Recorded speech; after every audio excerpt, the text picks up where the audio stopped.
The evening air in Dr. Alistair Vane's London consulting rooms always carried the faint, reassuring scent of carbolic soap and old leather. It was a fragrance of order of science. The 14th of October, 1888, and outside, the city whispered its usual nocturnal secrets, a distant cacophony of carriage wheels on cobblestones and the occasional mournful cry of a foghorn from the Thames. But within these walls, all was precise, predictable, and under Dr. Vane's meticulous control. He was a man in his late 40s. His dark hair touched with distinguished silver at the temples, his features sharp, intelligent, and habitually set in an expression of thoughtful neutrality. Tonight, as he often did, Dr. Vane was engrossed in reviewing patient files, a small, silver letter opener tracing lines of ink script. Mrs. Albright's persistent cough, young Master Pembroke's recurring fevers, the peculiar rash afflicting Mr. Abernathy, each a puzzle to be carefully considered, a deviation from the norm to be corrected. He prided himself on his diagnostic acumen, the eyes sinking into shadowy hollows before snapping back to their mundane normality. Vane blinked, leaning closer. He picked up the photograph, turning it this way and that under the lamplight. Yes, that must be it. Fatigue. He'd attended that rather lengthy symposium on nervous disorders at the Royal College earlier, and the air in the lecture hall had been oppressively stuffy. He set the photograph aside, a faint residue of unease clinging to him, as unwelcome and persistent as the scent of cheap perfume. A gift from a grateful patient years ago. He seldom paid it much attention, save for a cursory glance to adjust his cravat. But tonight, as he caught his own reflection, he stopped. Again, that flicker, this time in his own face. For a horrifying, suspended moment, his reflection was not his own. The skin seemed looser, somehow, stretched unnaturally taut over the bones of his skull. The color a ghastly, bruised-looking yellow. His eyes, normally a clear, analytical gray, were for that instant dark, hollow pits, staring back with an expression he couldn't name. Something ancient and unknowing. It lasted no more than a heartbeat, a single, stolen second, and then his familiar face was back, albeit a little pale, a little strained around the eyes. Alistair Vane was not a man given to flights of fancy. He did not believe in ghosts, or spirits, or the myriad superstitions that still clung to the darker corners of the city. He believed in what he could see, touch, and dissect. This was an anomaly, a trick of the light, compounded by exhaustion. He ran a hand over his face. Solid flesh. His own. Ridiculous. He murmured, his voice sounding unnaturally loud in the quiet room. He needed rest. A good night's sleep would dispel these optical quirks. He made a mental note to perhaps take a little less coffee with his breakfast. He moved to extinguish the gas lamps, the familiar hiss and pop a comforting sound.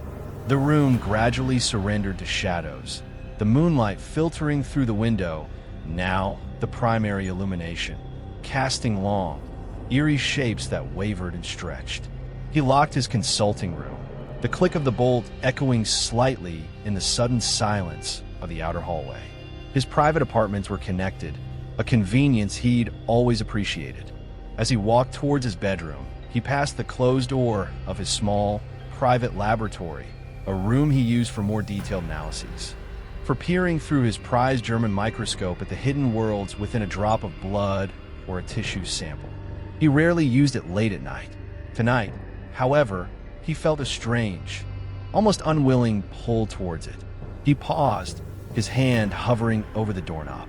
Perhaps, he thought, a quick look, just to reassure himself, to confirm that his eyes were indeed playing tricks on him due to overwork and not some other, more unsettling reason.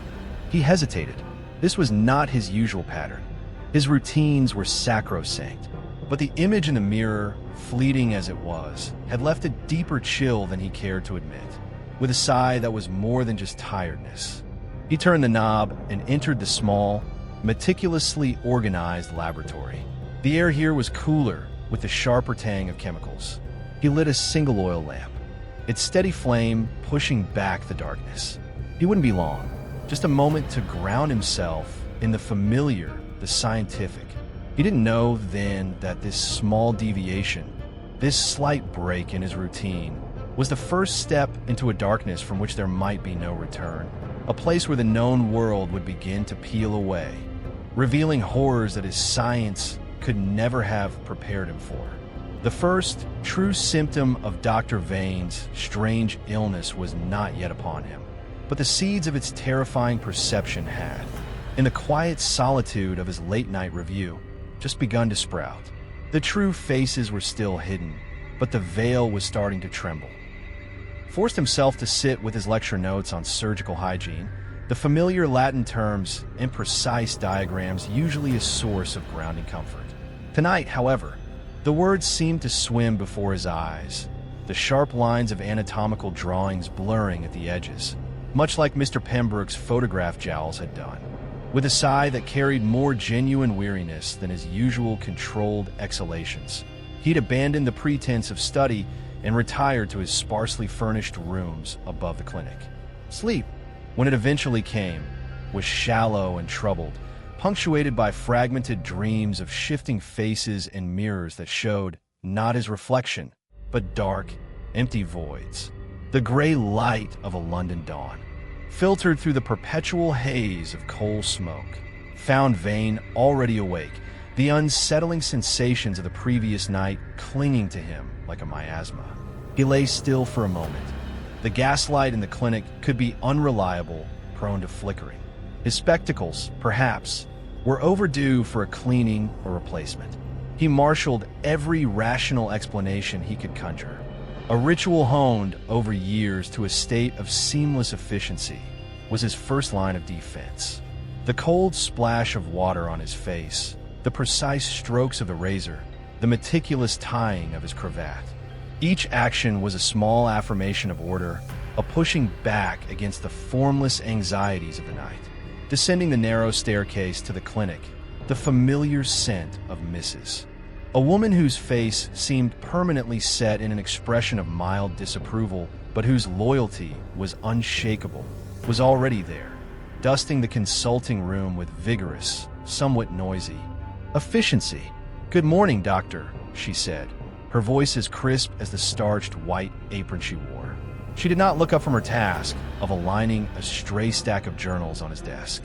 "Good morning, Mrs. Albright," Vane replied, his tone carefully modulated to betray none of his inner disquiet. "Any early messages?" "A note from Sir William's residence. He requests you call at your earliest convenience. His youngest is feverish again." She finally paused, her sharp gaze flicking towards him.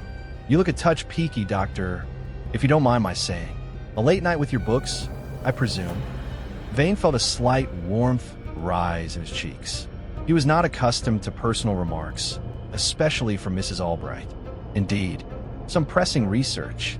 He moved towards his desk, eager to immerse himself in the tangible reality of the day's appointments. The Pembroke file, if you please. He needed to look at that photograph again in the clear, unforgiving light of day, to prove to himself that the shimmer had been nothing more than a trick of tired eyes and dim lighting. Mrs. Albright retrieved the file. Vane took it, his fingers surprisingly clammy. He opened it, his gaze immediately seeking the small, sepia photograph. Reginald Pembroke, portly and self-important, stared back, his features perfectly stable, his jowls resolutely unwavering. Vane let out a breath he hadn't realized he was holding. Relief, so potent it was almost dizzying, washed over him. Of course, it had been nothing, a figment. He felt a sudden, foolish lightness, the weight of the previous night's unease lifting. He was Alistair Vane, man of science. He did not see things that weren't there. "Something amiss with Mr. Pembroke, doctor?" Mrs. Albright inquired, her voice pulling him back. No, nothing at all," Vane said, perhaps a little too quickly, just confirming a detail. He closed the file with a decisive snap, the sound echoing slightly in the quiet room. The gilded facade was intact. The morning's consultations proceeded with their usual rhythm. Lady Beatrice Carmichael, lamenting her persistent ennui and a delicate fluttering in her chest, which Vane diagnosed, after careful examination, as a combination of tight corsetry and an excess of rich foods. Young Master Finchley, brought in by his anxious mother, with a cough that Vane identified as a common bronchial irritation, easily remedied with a soothing linctus and a week of rest. With each patient, Vane's confidence returned, his professional demeanor a well-worn armor. He listened, he palpated, he percussed, his mind sharp and analytical, his hands steady. He focused on the physical, the observable, the explainable. The brief, unsettling flicker of the previous night receded further into the recesses of his memory, dismissed as an anomaly, an insignificant blip in an otherwise well-ordered existence. Yet, as he examined Mr. Abernathy, a solicitor of some repute with a recurring dyspepsia, a faint, almost imperceptible echo of the previous night's disturbance brushed against his consciousness. Abernathy was a man of florid complexion and booming voice, his narrative of symptoms delivered with courtroom conviction. As Vane leaned in to listen to the man's chest with his stethoscope, the gaslight from the window caught Abernathy's face at a particular angle. For the merest fraction of a second, the solicitor's ruddy skin seemed to possess an unhealthy, almost translucent quality, the network of tiny veins beneath the surface appearing darker, more prominent, like cracks in porcelain. Vane blinked, his focus momentarily broken. When he looked again, Abernathy's complexion was its usual robust, if slightly blotchy, red. "Everything in order, Doctor?" Abernathy boomed, noticing Vane's hesitation. "Yes, quite," Vane replied, clearing his throat. "The bronchial sounds are clear. Let's discuss your dietary habits, Mr. Abernathy. I suspect the culprit lies there." As before, he steered the consultation back to familiar territory, his voice calm, his outward demeanor betraying nothing. But inwardly, a small, cold knot had tightened in his stomach. It was nothing, he told himself again. A trick of the light. The London air was notoriously poor, casting strange shadows. His own eyes were tired. He was allowing the memory of the previous night to color his perceptions. He made a mental note to ensure he got a full 8 hours of sleep, perhaps even take a restorative tonic. The rest of the morning passed without further incident, yet Vane found himself subtly more observant, his gaze lingering a fraction longer on his patients' faces, searching for, he wasn't entirely sure what. He told himself it was merely heightened professional diligence, but new, unwelcome vigilance had taken root. He found himself cataloging minute imperfections, the slight asymmetry of a nostril, the way a shadow fell across a cheekbone, the barely perceptible tremor in an elderly patient's hand, with an intensity that bordered on the obsessive. These were things he had always noticed, of course, as part of his diagnostic process. But now they seemed to carry a different weight, a faint, unspoken question mark. During a brief lull between patients, he found himself staring at his own hands. They were long-fingered, capable, the nails neatly trimmed. He flexed them, watching the movement of skin over knuckle, the subtle interplay of tendon and bone. They were familiar, utterly his own, yet, for a fleeting moment, he imagined them looking thinner, the skin more translucent, the blue of his veins more pronounced. He snatched his gaze away, a surge of irritation coursing through him. This was becoming absurd. He was a physician, not some hysterical neurotic. He needed to regain his composure, his scientific detachment. He stood up and paced the length of his consulting room. The familiar creak of the floorboards under his feet, a strangely comforting sound. He paused before the window, looking out at the gray, bustling street. Horse-drawn omnibuses rumbled past. Pedestrians hurried along the pavements, their faces indistinct blurs in the weak daylight. A perfectly ordinary London scene. There were no shimmering photographs here, no distorted reflections, no translucent skin, only the mundane, tangible reality of a city going about its business. He resolved, with a fresh surge of determination, to put the matter entirely out of his mind. He had a reputation to maintain patients who relied on his clear-headed expertise. He could not afford to be distracted by such fancies. When Mrs. Albright announced his next patient, a Mrs. Eleanor Ainsworth, a regular visitor complaining of nervous headaches, Vane straightened his cravat, smoothed his coat, and adopted his most reassuring professional air. Mrs. Ainsworth was a woman of delicate sensibilities, prone to exaggeration, and required a firm but gentle hand. He would focus entirely on her symptoms, on the verifiable facts, and banish these ridiculous imaginings. The human mind was a complex instrument, capable of producing all manner of illusions when stressed or fatigued. That was all this was, an illusion, a momentary weakness. He would overcome it. He had to. The alternative was unthinkable, a descent into a realm of uncertainty and fear that his entire education, his entire worldview, was designed to refute. He opened the door, a polite, professional smile fixed on his face, ready to meet Mrs. Ainsworth and to firmly re-establish the boundaries of his ordered, rational world. But as she stepped into the room, her pale, anxious face upturned towards him, he couldn't entirely suppress the fleeting, unwelcome thought that darted through his mind. What if there was something more, something hidden beneath the surface that his science couldn't reach, and his eyes were just perhaps beginning to see? He dismissed it instantly. Preposterous.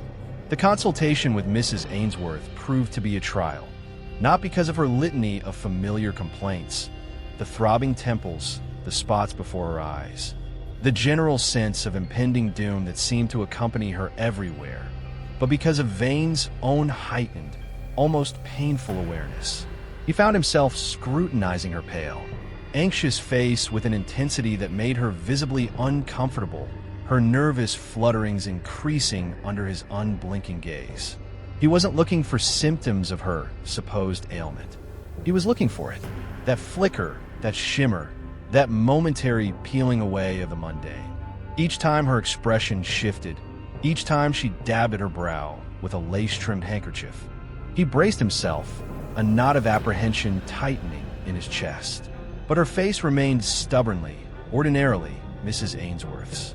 The only distortion was in his own perception, the subtle paranoia that now tinged his observations.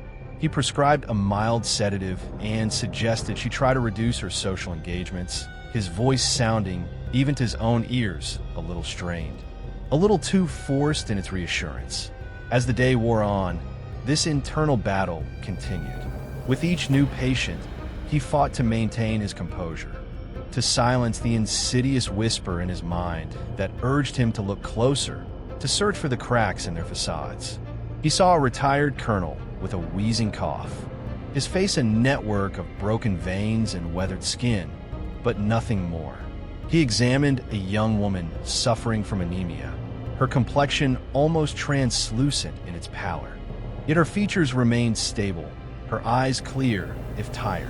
He told himself, repeatedly, that the events of the previous night had been an aberration, a product of stress and poor lighting, now magnified by an overactive imagination. Yet, the memory of that fleeting glimpse of his own altered reflection, the momentary thinning of his flesh, the deepening of shadows, clung to him like a persistent, unwelcome odor. Late afternoon brought a brief respite.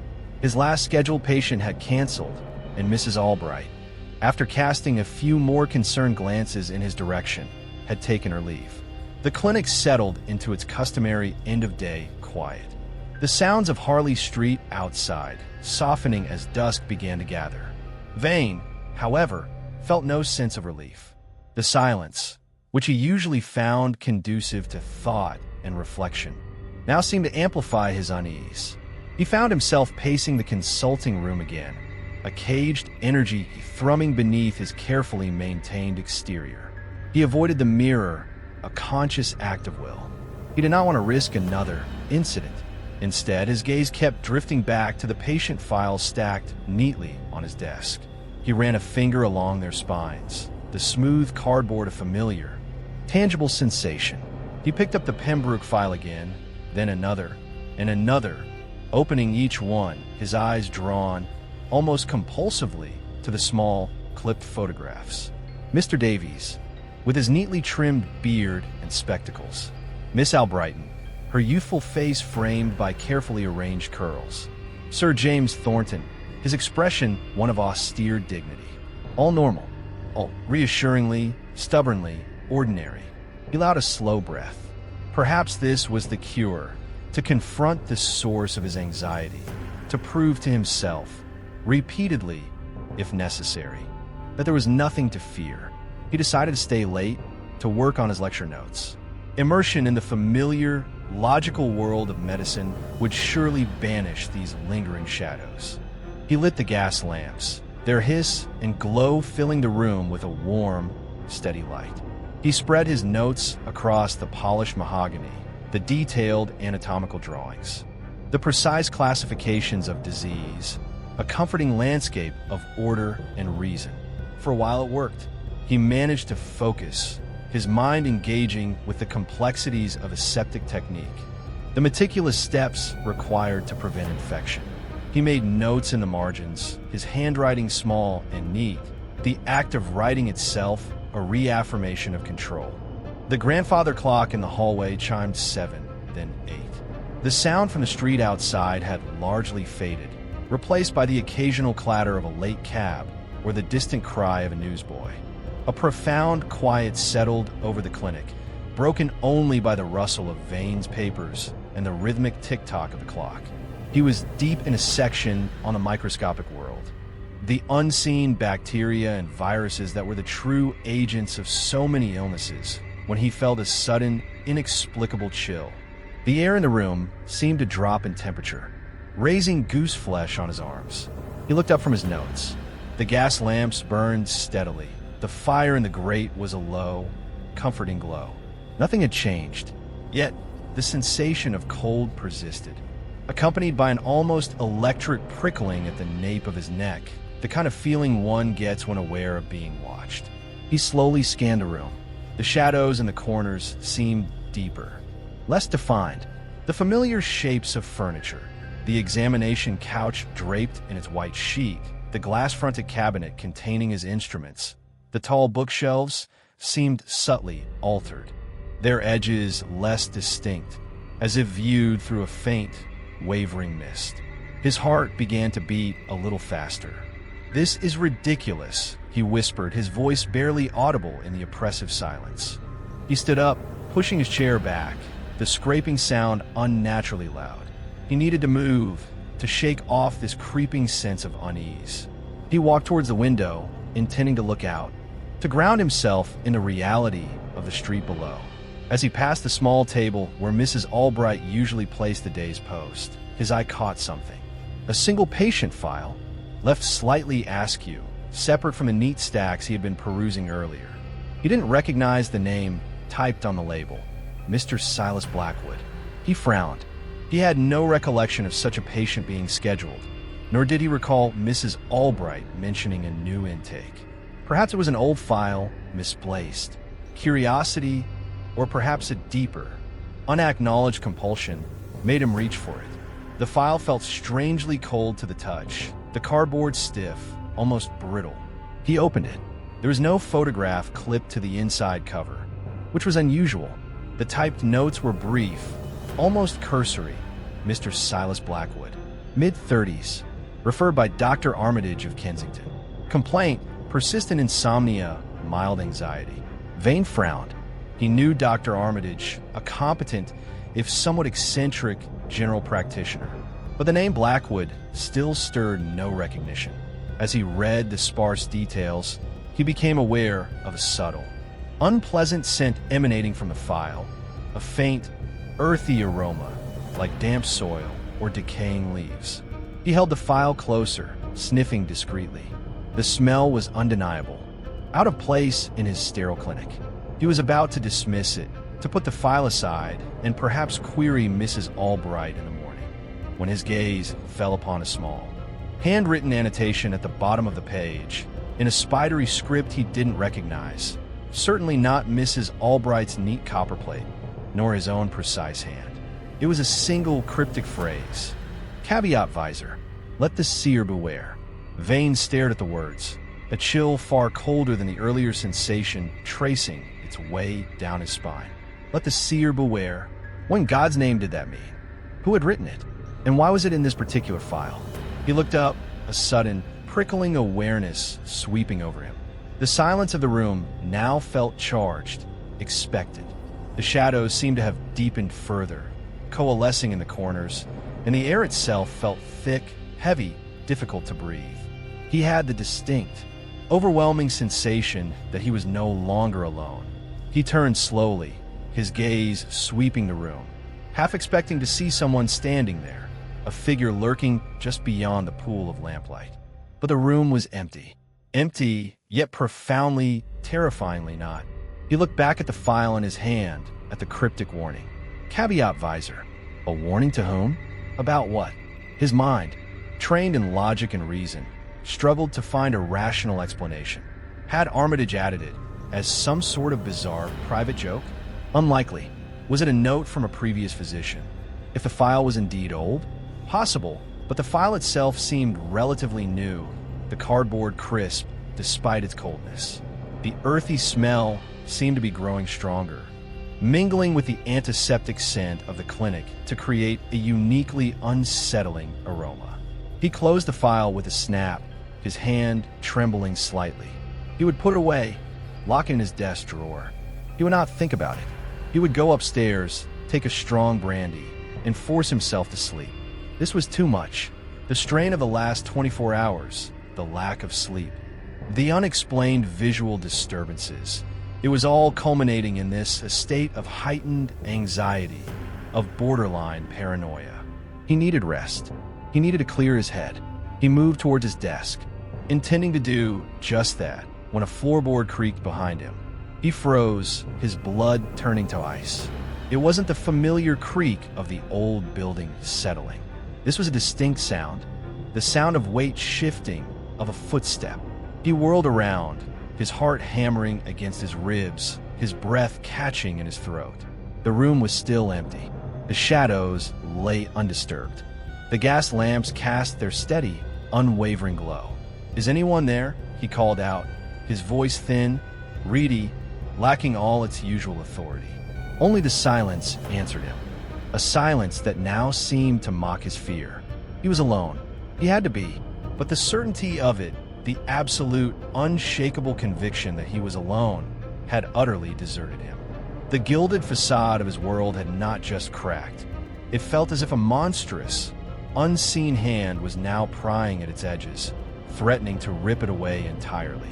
And the name Silas Blackwood and the cryptic warning echoed in his mind, a harbinger of something unknown and deeply, profoundly unwelcome. Chapter 2. The Crimson Stain. The encounter with the Blackwood file and the phantom footstep that followed shattered what little composure Alistair Vane had managed to reclaim. Sleep, when he finally sought it in the early hours of the morning, was a battlefield of disjointed images and suffocating anxieties. He dreamt of endless corridors lined with patient files, and of a spidery hand scrawling caveat visor across his own reflection in 1,000 fractured mirrors. He awoke with a gasp, his nightshirt soaked in cold sweat, the first gray fingers of dawn barely illuminating his room. The grandfather clock downstairs chimed 5, its mournful tones seeming to underscore his profound sense of dread. He abandoned any attempt at further rest. The thought of returning to the clinic, to the very room where his certainties had begun to unravel, filled him with a mixture of trepidation and a strange, compulsive urgency. He had to confront this.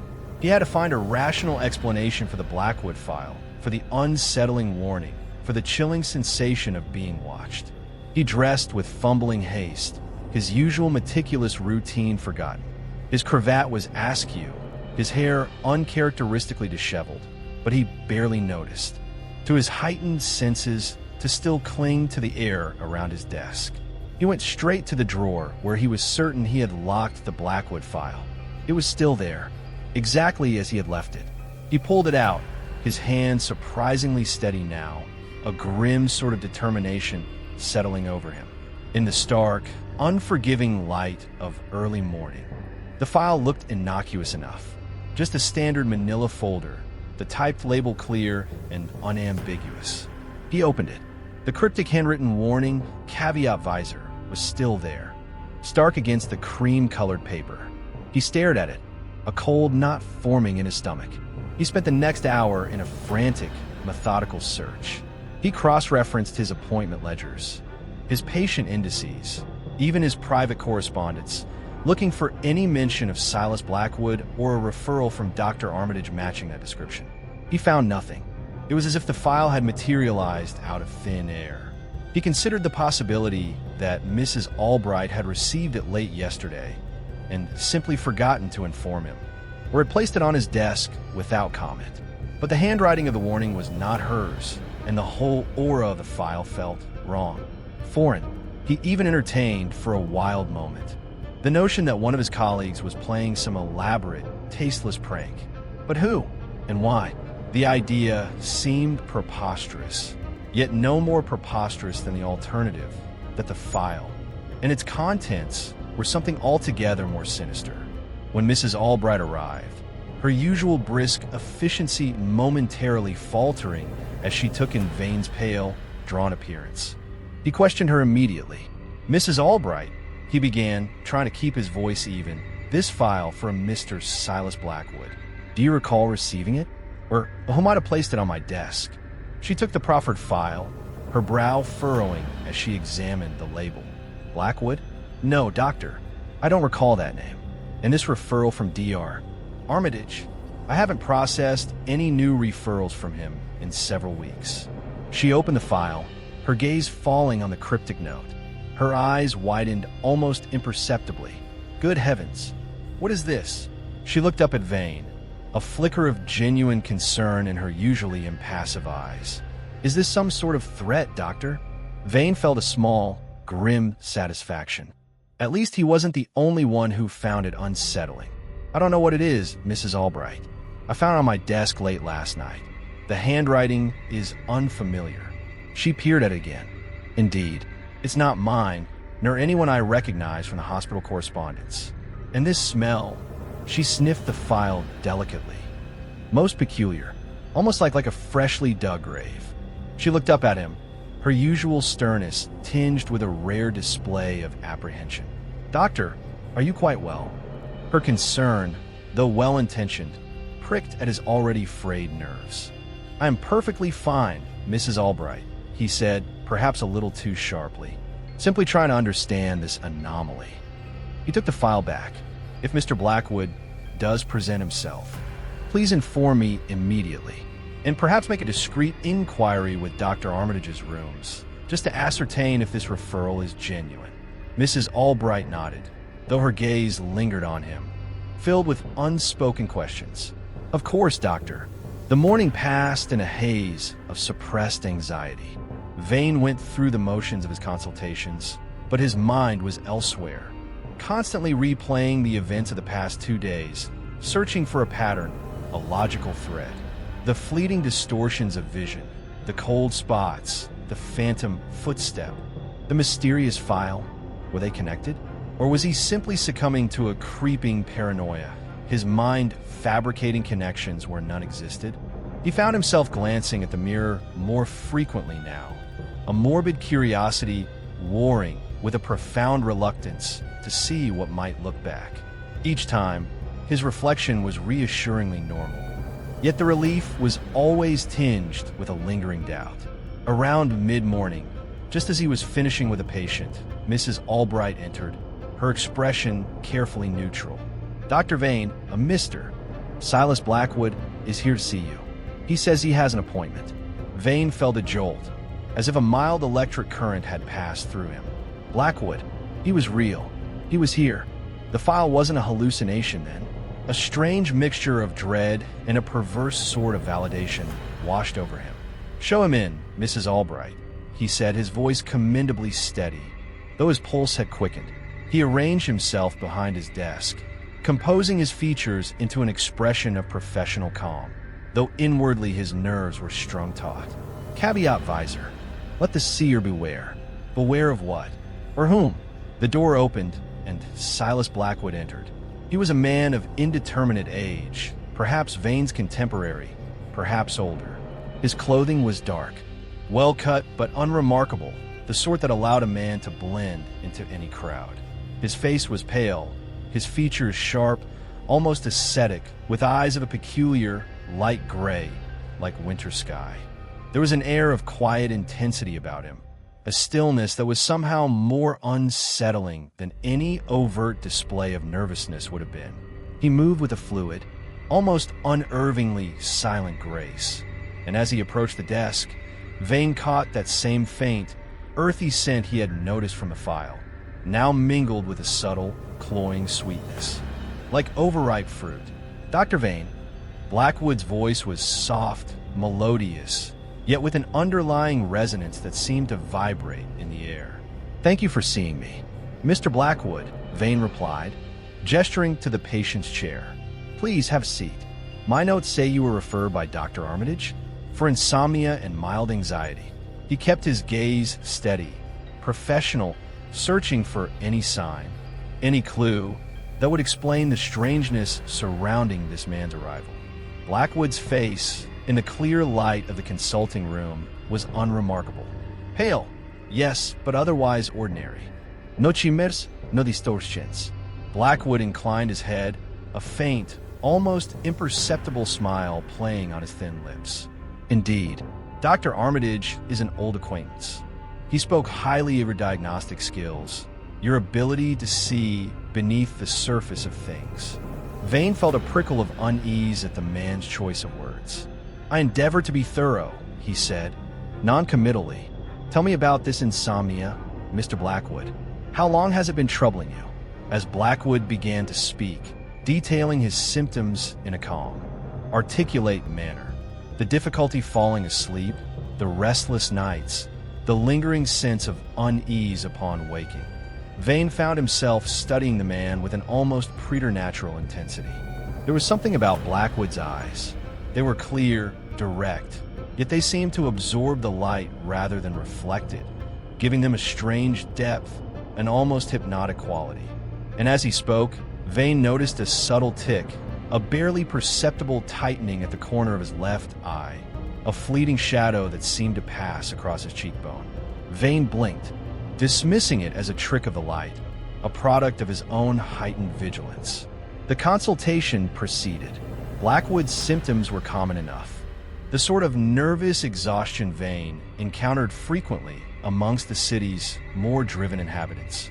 Yet, there was an undercurrent to the man's narrative, a sense of something withheld, of unspoken depths. He spoke of anxieties, but they seemed vague, impersonal, almost philosophical. He mentioned a feeling of being out of step with the world, of perceiving things others did not. Sometimes Dr. Blackwood said, his voice dropping to an almost conspiratorial whisper, his light gray eyes fixed on Vane's, "One sees things. Things that others, in their blissful ignorance, fail to perceive. It could be a burden, this clarity of vision." Vane felt a cold dread seep into his bones. Was Blackwood alluding to something specific?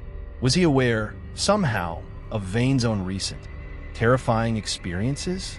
Or was this merely the rambling of a man suffering from nervous strain, his words taking on a sinister significance only because of Vane's own fragile state? Clarity of vision can indeed be challenging, Vane replied, his voice carefully neutral. He reached for his ophthalmoscope, a sudden, professional urge to examine Blackwood's eyes, to seek a physical explanation for their unsettling quality. "If you wouldn't mind, Mr. Blackwood, I'd like to take a look at your eyes. Sometimes, such symptoms can have an ocular component." He moved closer to Blackwood, the ophthalmoscope in his hand. The earthy, sweet scent emanating from a man was stronger now, almost cloying. As Vane leaned in, preparing to look into Blackwood's left eye, he instructed him to focus on a point on the far wall. For a moment, everything was as it should be. He saw the optic nerve, the retinal vessels, all appearing normal.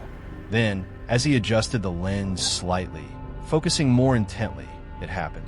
It wasn't a shimmer this time, or a subtle distortion. It was a clear, undeniable, and utterly horrifying transformation.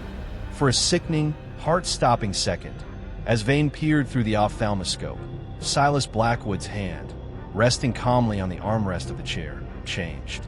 The pale skin seemed to desiccate, to tighten and pull back, revealing a network of bulging, black veins beneath, like corrupted roots spreading through barren soil. The flesh itself took on a grayish, mottled hue, the fingernails yellowing and thickening into something claw-like. It was the hand of a corpse, a thing of rot and decay, yet it was attached to the living, breathing man before him. Vane recoiled, a strangled gasp escaping his lips, the ophthalmoscope clattering from his nerveless fingers to the floor. He stumbled back, his eyes wide with terror, his gaze fixed on Blackwood's hand. But it was normal, pale, slender, with neatly trimmed nails, resting innocuously on the chair, exactly as it had been moments before. Blackwood's expression hadn't changed. He remained perfectly still, only his light gray eyes, now glinting with an unreadable emotion, followed Vane's panicked movement. "Is something amiss, Doctor?" he asked, his voice still soft, melodious, yet now laced with an undeniable, chilling amusement. Vane stared, speechless, his mind reeling, the image of that desiccated, black-veined hand burned into his retinas. It had been so real, so undeniably, viscerally present. He opened his mouth to speak, but no words came. He could only point, his hand trembling violently, toward Blackwood's hand. Your hand," he stammered, his voice hoarse. Blackwood slowly raised his hand, examining it with a detached curiosity. "My hand, Doctor? Is there something remarkable about it?" He flexed his fingers, the movement smooth, natural. "It seems quite ordinary to me." His gaze lifted to meet Vane's, and in their depths, Vane saw not madness, not confusion, but a cold, terrible understanding. It was the look of a man who knew exactly what Vane had seen, and perhaps had even willed him to see it. The crimson stain of this horrifying vision was indelible, a mark seared onto Vane's perception, a terrifying affirmation that his world was no longer his own. The seer had been shown something, and the warning, caveat visor, now echoed with the terrifying weight of fulfilled prophecy. The clatter of the fallen ophthalmoscope seemed to reverberate in the suddenly oppressive silence of the consulting room. Vane stood frozen, his gaze still locked on Silas Blackwood's hand, half expecting the horrific transformation to recur. But the hand remained stubbornly, terrifyingly normal, its pale flesh and neatly trimmed nails astark, mocking contrast to the decayed appendage he had so vividly witnessed. His heart hammered against his ribs like a trapped bird, and a cold sweat slicked his palms. He could still feel the phantom chill of that vision, the visceral revulsion that had twisted his insides. Blackwood's light gray eyes, glinting with that unsettling amusement, held Vane's. There was no surprise in them, no concern, only a calm, watchful intelligence that seemed to penetrate Vane's carefully constructed professional facade, laying bare his raw terror. The man's composure was absolute, almost inhuman. "Dr. Vane," Blackwood said, his voice still infuriatingly soft, yet carrying an edge of something sharp and knowing, "you appear distressed. Perhaps you are the one in need of a consultation." The question, so ordinary, yet delivered in this context, with the phantom image of that rotted hand still searing Vane's mind, felt like a calculated barb. Vane struggled to regain control, to drag his thoughts back from the precipice of panic. He was a physician, a man of science. There had to be a rational explanation. An optical illusion? A sudden, acute hallucination brought on by stress and lack of sleep? He clung to these possibilities, even as a deeper, more primal part of him recoiled from the certainty of what he had seen. I apologize, Mr. Blackwood." Vane managed, his voice raspy, barely recognizable as his own. He stooped to retrieve the ophthalmoscope, his hand still trembling. A momentary, dizzy spell. "The room is rather warm." It was a feeble excuse, and he knew it. The air in the clinic was, if anything, cool. Blackwood's lips curved into that faint, knowing smile again. Indeed, the atmosphere can be quite affecting at times. He made no move to elaborate, simply watched Vane with that unnerving, patient gaze. Vane straightened, clutching the ophthalmoscope tightly, its metallic coolness a small, insufficient anchor in the swirling chaos of his thoughts. He had to end this consultation. He could not maintain his composure. Not now. Not with that man sitting before him, radiating an aura of quiet menace and unspoken secrets. Mr. Blackwood, Vane began, forcing a semblance of professionalism back into his tone. Regarding your insomnia, I would recommend a mild sedative, something to help regulate your sleep patterns, and perhaps some adjustments to your daily routine, regular exercise, avoiding stimulants in the evening. He was reciting standard advice, the words hollow, almost meaningless in the face of the profound unreality that had just assaulted him. A sedative, Blackwood mused, his head tilted slightly, as if considering a curious proposition. Yes, perhaps that would be calming. For some. The implication was clear. It would do little for him. In the aftermath of the vision, subtly altered, the sharpness of his features more pronounced, the paleness of his skin almost luminous. Here you are, Mr. Blackwood, Vane said, extending the prescription slip. His fingers brushed against Blackwood's as the man took it, and Vane recoiled inwardly from the contact, though Blackwood's skin felt cool, dry, perfectly normal. His hand on the knob, and turned back to face Vane. The glint in his light gray eyes was more pronounced now, almost predatory. Do take care of yourself, Dr. Vane. Perception is a fragile thing. Once cracked, it rarely mends cleanly. And then, with a slight, almost imperceptible nod, he was gone, leaving Vane alone in the sudden, echoing silence of the clinic. Vane sank into his chair, his legs suddenly weak. He stared at the closed door, his mind replaying Blackwood's parting words, the image of the corrupted hand, the man's knowing smile. Perception is a fragile thing. Once cracked, it rarely mends cleanly. Was that a warning? A threat? Or merely an observation from a man who seemed to possess a disturbing insight into Vane's own unraveling state? He buried his face in his hands, a wave of nausea washing over him. The earthy, sweet scent that Blackwood had brought into the room seemed to linger, a phantom reminder of his presence, of the horror Vane had witnessed. He felt violated, as if an intruder had not just entered his clinic, but his mind, planting a seed of terror that was now beginning to sprout with hideous speed. He remained there for a long time, the sounds of the clinic, the ticking clock, the distant rumble of Harley Street traffic, gradually reasserting themselves, pulling him back from the brink. But the world felt different now, tainted. The ordinary objects in his consulting room, the polished desk, the leather-bound books, the gleaming instruments, seemed to hold a new, sinister potential, as if they too could transform, revealing some monstrous inner nature. His carefully ordered reality had been fundamentally breached. Later that day, after the last of his scheduled patients had departed, consultations he navigated in a daze, his mind still reeling, Vane found himself drawn compulsively to his medical texts. He searched for any condition, any neurological anomaly, any rare psychosis that might explain what he had experienced. Palinopsia, Charles Bonnet syndrome, temporal lobe, epilepsy.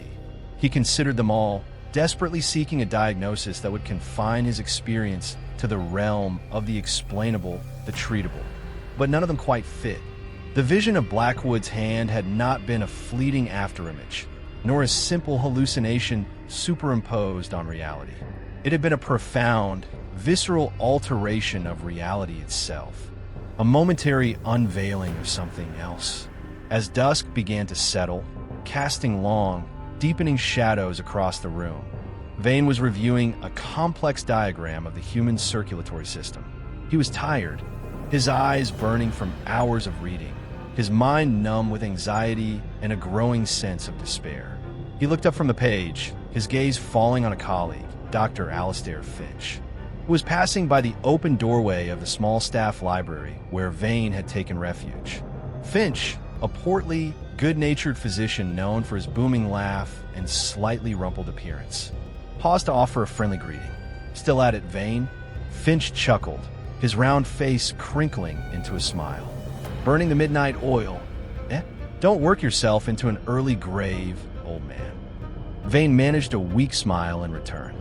To some research, Finch, trying to unravel a particularly perplexing case.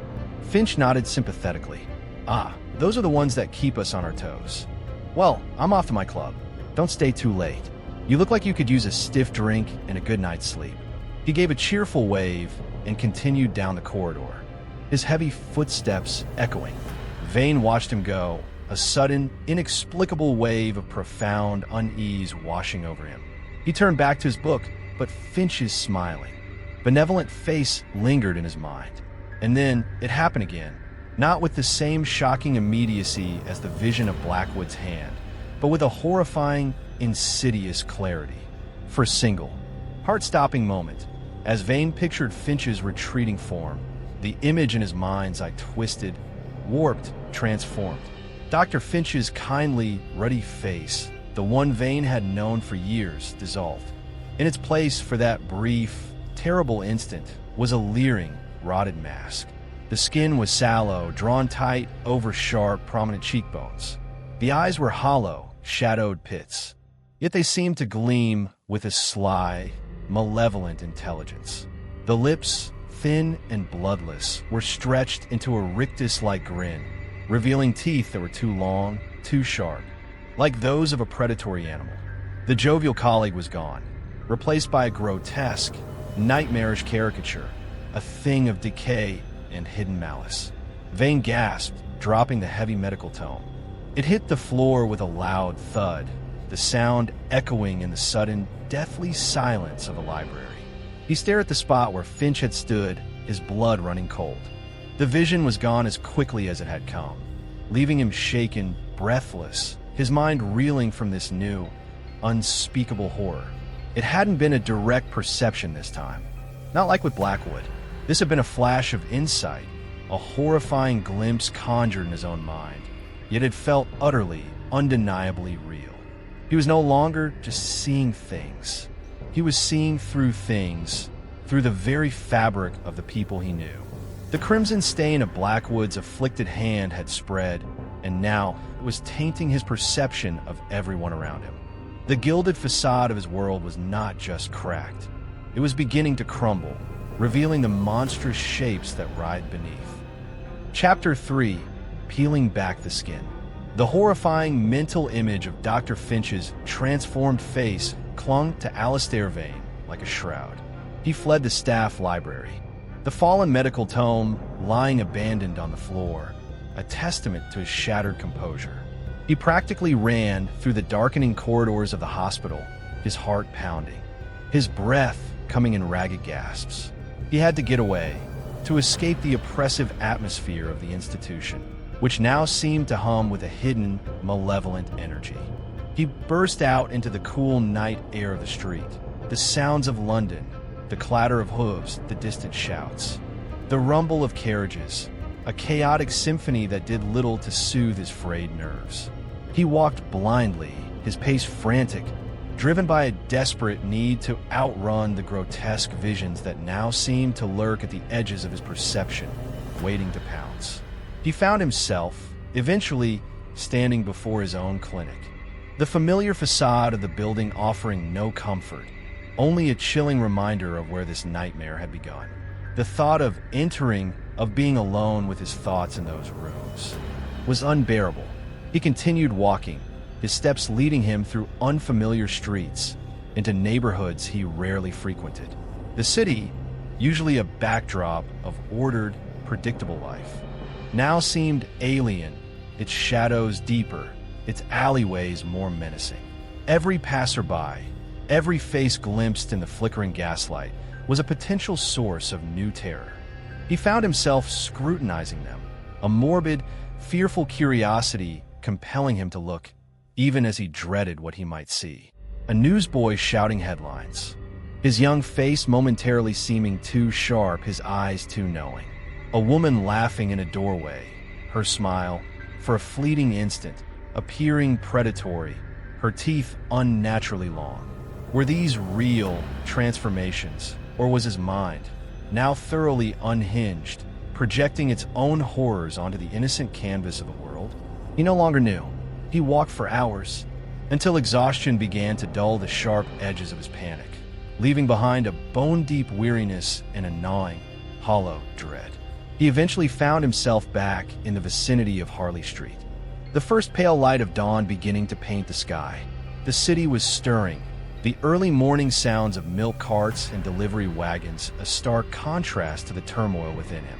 He let himself into the clinic, the silence of the empty building pressing in on him. He didn't dare look in a mirror. The thought of what his own reflection might reveal was too terrifying to contemplate. He knew he couldn't continue like this. He was a physician. His life was dedicated to healing, to understanding the ailments of the human body and mind. Yet, he was now afflicted by something that defied all his knowledge, all his training. He had to find an answer, a rational explanation, before he lost his sanity completely. The next few days were a blur of suppressed terror and frantic, clandestine research. He feigned normalcy during his clinic hours, going through the motions of examining patients, his outward demeanor a carefully constructed mask of professional calm. But inwardly, he was in turmoil. Every interaction was a tightrope walk. Every face a potential trigger for the horrifying visions. He found himself avoiding direct eye contact, his gaze often drifting to a point just beyond the patient's shoulder. A desperate attempt to forestall another unwanted revelation. His diagnoses became more perfunctory, his prescriptions written with a trembling hand. He knew his performance was suffering, but the alternative, to reveal the true extent of his affliction, was unthinkable. He would be declared mad, his career, his reputation, his entire life ruined. During his breaks, and late into the night after Mrs. Albright had departed, he pored over medical texts, not just the standard contemporary journals, but older, more obscure volumes he unearthed from the hospital archives and dusty, forgotten corners of medical libraries. He delved into treatises on neurological disorders, on rare forms of psychosis, on the effects of toxins and hallucinogens.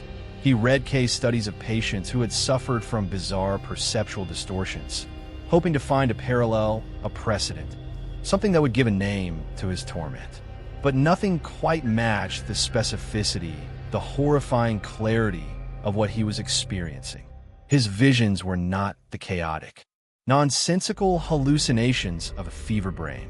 They were targeted, consistent, revealing a grotesque, hidden layer beneath the surface of reality. A layer that seemed to possess its own terrible logic.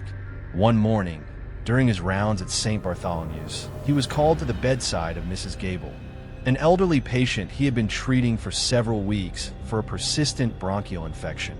She was a sweet-natured woman, always grateful for his attention. Her gentle smile, a small beacon of warmth in the often grim wards. As he approached her bed, she looked up at him, her pale blue eyes clouded with discomfort, but her smile, as always, was kind. "Good morning, Dr. Vane," she whispered, her voice weak. "So good of you to come." Vane returned her smile, his professional reassurance automatic. "Good morning, Mrs. Gable. How are you feeling today?" He leaned in to listen to her chest with his stethoscope, his gaze briefly meeting hers. And in that instant, the world tilted. The familiar reality of the hospital ward dissolving into a nightmarish tableau. Mrs. Gable's kindly face, the one he had seen so many times, vanished. In its place, for a horrifying, sickening moment, was a skeletal figure draped in loose, parchment-like skin that seemed to hang from her bones. Her eyes were sunken, hollow pits, yet they stared at him with a chilling, vacant intensity. Her gentle smile was transformed into a rictus, a lipless, grinning skull. The transformation was absolute, a complete and terrifying unveiling of the decay that lay beneath the fragile veneer of life. Vane recoiled, a strangled cry catching in his throat. He stumbled back from the bed, his hand flying to his mouth, his eyes wide with horror. The ward, with its rows of beds and bustling nurses, seemed to recede, the sounds around him fading to a dull roar. He could only see that skeletal face, that grinning skull, imprinted on his vision. A nurse, noticing his distress, hurried to his side. "Dr. Vane, are you all right? You look as if you've seen a ghost." He stared at her, his mind struggling to process her words, to reconnect with the ordinary world. He looked back at Mrs. Gable. She was still there, her pale, familiar face looking up at him with concern, her gentle smile tinged with worry. The skeletal vision was gone, replaced by the comforting, mundane reality of his elderly patient. But the afterimage, the horrifying certainty of what he had seen, lingered, a cold knot of terror in his stomach. I'm fine," he stammered, his voice hoarse. "Just a momentary. I need some air." He turned and fled the ward, ignoring the nurse's concerned calls, the curious glances of other patients. He found himself in a deserted corridor, leaning against the cool stone wall, his body trembling, his breath coming in ragged sobs. This was worse, so much worse than before. The vision of Finch had been a mental image, a horrifying flash of insight. But this had been a direct perception, as vivid, as undeniable as the vision of Blackwood's hand. He had seen the death beneath Mrs. Gable's skin, the skull beneath her gentle smile. And the most terrifying part was the sense of truth. It hadn't felt like a hallucination, a trick of his mind. It had felt like a revelation, a glimpse of an unpalatable, horrifying reality. The incident with Mrs. Gable marked a turning point. The visions, which had initially been fleeting, almost subliminal, were becoming more frequent, more intense, more undeniably real. And it was becoming increasingly difficult to hide. His colleagues were beginning to notice his pallor, his distraction, his increasingly erratic behavior. Whispers followed him down the corridors. Concerned glances were exchanged behind his back. He knew he was losing his grip, his carefully constructed facade beginning to crumble. He redoubled his research efforts, driven by a desperate, almost manic urgency. He began to explore more esoteric avenues, delving into folklore, into accounts of second sight, into forgotten medical theories that blurred the lines between the physical and the metaphysical. He found himself drawn to accounts of individuals who claimed to see auras, or to perceive the inner nature of others. These were not the reputable, peer-reviewed journals of his medical training, but a shadowy, liminal world of speculation and anecdotal evidence. Yet, in these strange, often discredited texts, he found echoes of his own experience, faint, distorted reflections of the horrors he was witnessing. One evening, while sifting through a dusty, leather-bound volume in a forgotten corner of the Royal College of Physicians library, a book on morbid afflictions of the perceptive faculties, dating from the late 17th century, he found a passa, that made his blood run cold. It described a rare condition, termed visus corruptus, or the corrupted sight, wherein the afflicted individual began to perceive the true, unvarnished essence of those around them, seeing not the outward mask of flesh, but the inner state of their soul, be it virtuous or monstrously depraved. The author, a long-disgraced physician named Dr. Malachi Thorne, went on to describe cases where patients saw their loved ones as demonic entities or respected figures as creatures of rot and decay. Thorne attributed the condition to a miasma of the spirit, a contagion that infected the eyes and the mind, granting this terrible, unwanted clarity. Vane read the passage again and again, his hands trembling. Visus corruptus, the corrupted sight. It was a name for his torment. A horrifying, archaic, and utterly terrifying name. But it was a name, and it implied that he was not the first to suffer this. Thorne's descriptions, though couched in the florid, superstitious language of his era, resonated with a chilling accuracy. The unvarnished essence, the monstrously depraved forms hidden beneath the outward mask of flesh. It was exactly what he was experiencing. But the most chilling part of Thorne's account was the prognosis. There was no cure, The corrupted sight, once it took hold, was progressive, relentless. It would strip away all illusions, leaving the sufferer adrift in a world populated by monsters, their sanity inevitably eroding under the constant assault of these horrific truths. Thorne described the afflicted as eventually succumbing to madness, or taking their own lives to escape the unbearable clarity of their vision. Vane closed the ancient book, a profound, icy despair settling over him. There was no escape. He was trapped, cursed with a sight that was peeling back the very skin of reality, revealing the raw, festering horrors that lay beneath.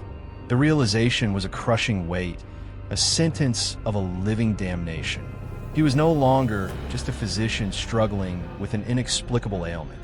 He was a man looking into the abyss. And the abyss was not only looking back, it was showing him its true, terrible face and the faces of everyone he knew. The certainty dawned, cold and absolute. This wasn't random. He wasn't merely hallucinating grotesque forms. He was seeing something true, something hidden, something that would inevitably destroy him. The discovery of Dr. Malachi, Thorne's archaic text, with its chilling description of vices corruptus, did not bring Vane the solace of understanding he had so desperately craved. Instead, it plunged him into a deeper, more profound despair. The knowledge that his affliction had a name, a history, however obscure and discredited, only solidified its terrible reality. It was not a fleeting madness, not a temporary aberration of his senses. It was a recognized, albeit forgotten, curse, a progressive erosion of the veil between perceived reality and some horrifying underlying truth. Thorne's grim prognosis, inevitable madness or self-destruction, echoed in Vane's mind, a death knell for his sanity and his life as he knew it. The days that followed were a descent into a waking nightmare. The visions intensified, becoming more frequent, more detailed, more viscerally revolting. It was no longer just fleeting glimpses of decay or monstrousness. Now, when he looked at people, the true faces lingered, superimposing themselves over the familiar features with a horrifying persistence. He saw a respected philanthropist, a man lauded for his charitable works and kindly demeanor, address a fundraising gala. As the philanthropist spoke of compassion and generosity, Vane saw, with sickening clarity, a predatory, fanged visage beneath the benevolent mask. The eyes, normally warm and twinkling, were cold, reptilian slits glinting with avarice. The kindly smile was a predatory snarl, revealing teeth that were too long, too sharp. The man's hands, gesturing eloquently, appeared in Vane's corrupted sight as grasping claws, subtly, almost invisibly, siphoning energy, or perhaps something more vital, from the adoring crowd. The disconnect between the man's noble words and the rapacious entity Vane perceived was so profound, so nauseating, that Vane had to physically excuse himself from the event, feigning a sudden illness. This was the new, terrible certainty. His visions were not random. They were not simply grotesque distortions. He was becoming horrifyingly convinced. Revelations of a hidden, inner truth. The philanthropist was a predator, his charity a carefully constructed facade to mask a rapacious soul. Mrs. Gable, in her final days, was succumbing to the decay he had witnessed, her skeletal form a stark, unpalatable truth of mortality. Dr. Finch, beneath his jovial exterior, perhaps harbored a sly, hidden malice that Vane's cursed sight had momentarily unveiled. He was seeing the hypocrisy, the corruption, the hidden ugliness that lay beneath the polished veneer of society, beneath the carefully constructed masks people wore. His clinic, once a sanctuary of order and reason, became a torture chamber. Each patient who walked through the door was a new potential horror.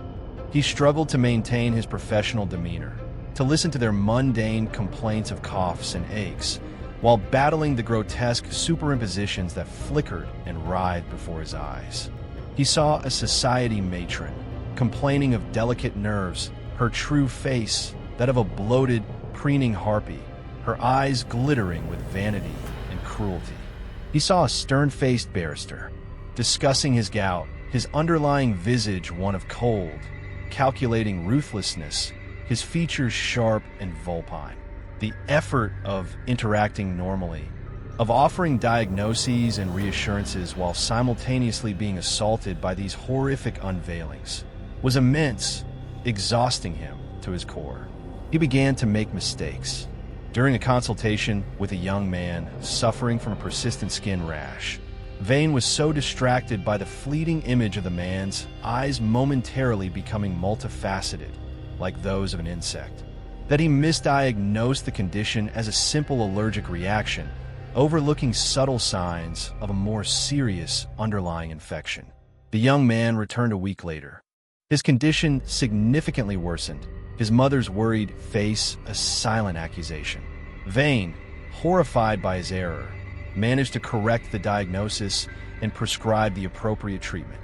But the incident shook him profoundly. His affliction was not just tormenting him. It was beginning to compromise his ability to heal the very core of his identity as a physician. The world outside his clinic offered no respite. The streets of London, once a familiar tapestry of life, now seemed teeming with monsters. He saw them everywhere, in the faces of shopkeepers, cab drivers, theater-goers, policemen. Some were subtle, a fleeting glimpse of predatory eyes or a momentary distortion of features. Others were more overt, more terrifyingly complete transformations. He saw a street preacher exhorting a crowd to repentance, his true face that of a leering imp, his tongue flickering like a serpent's.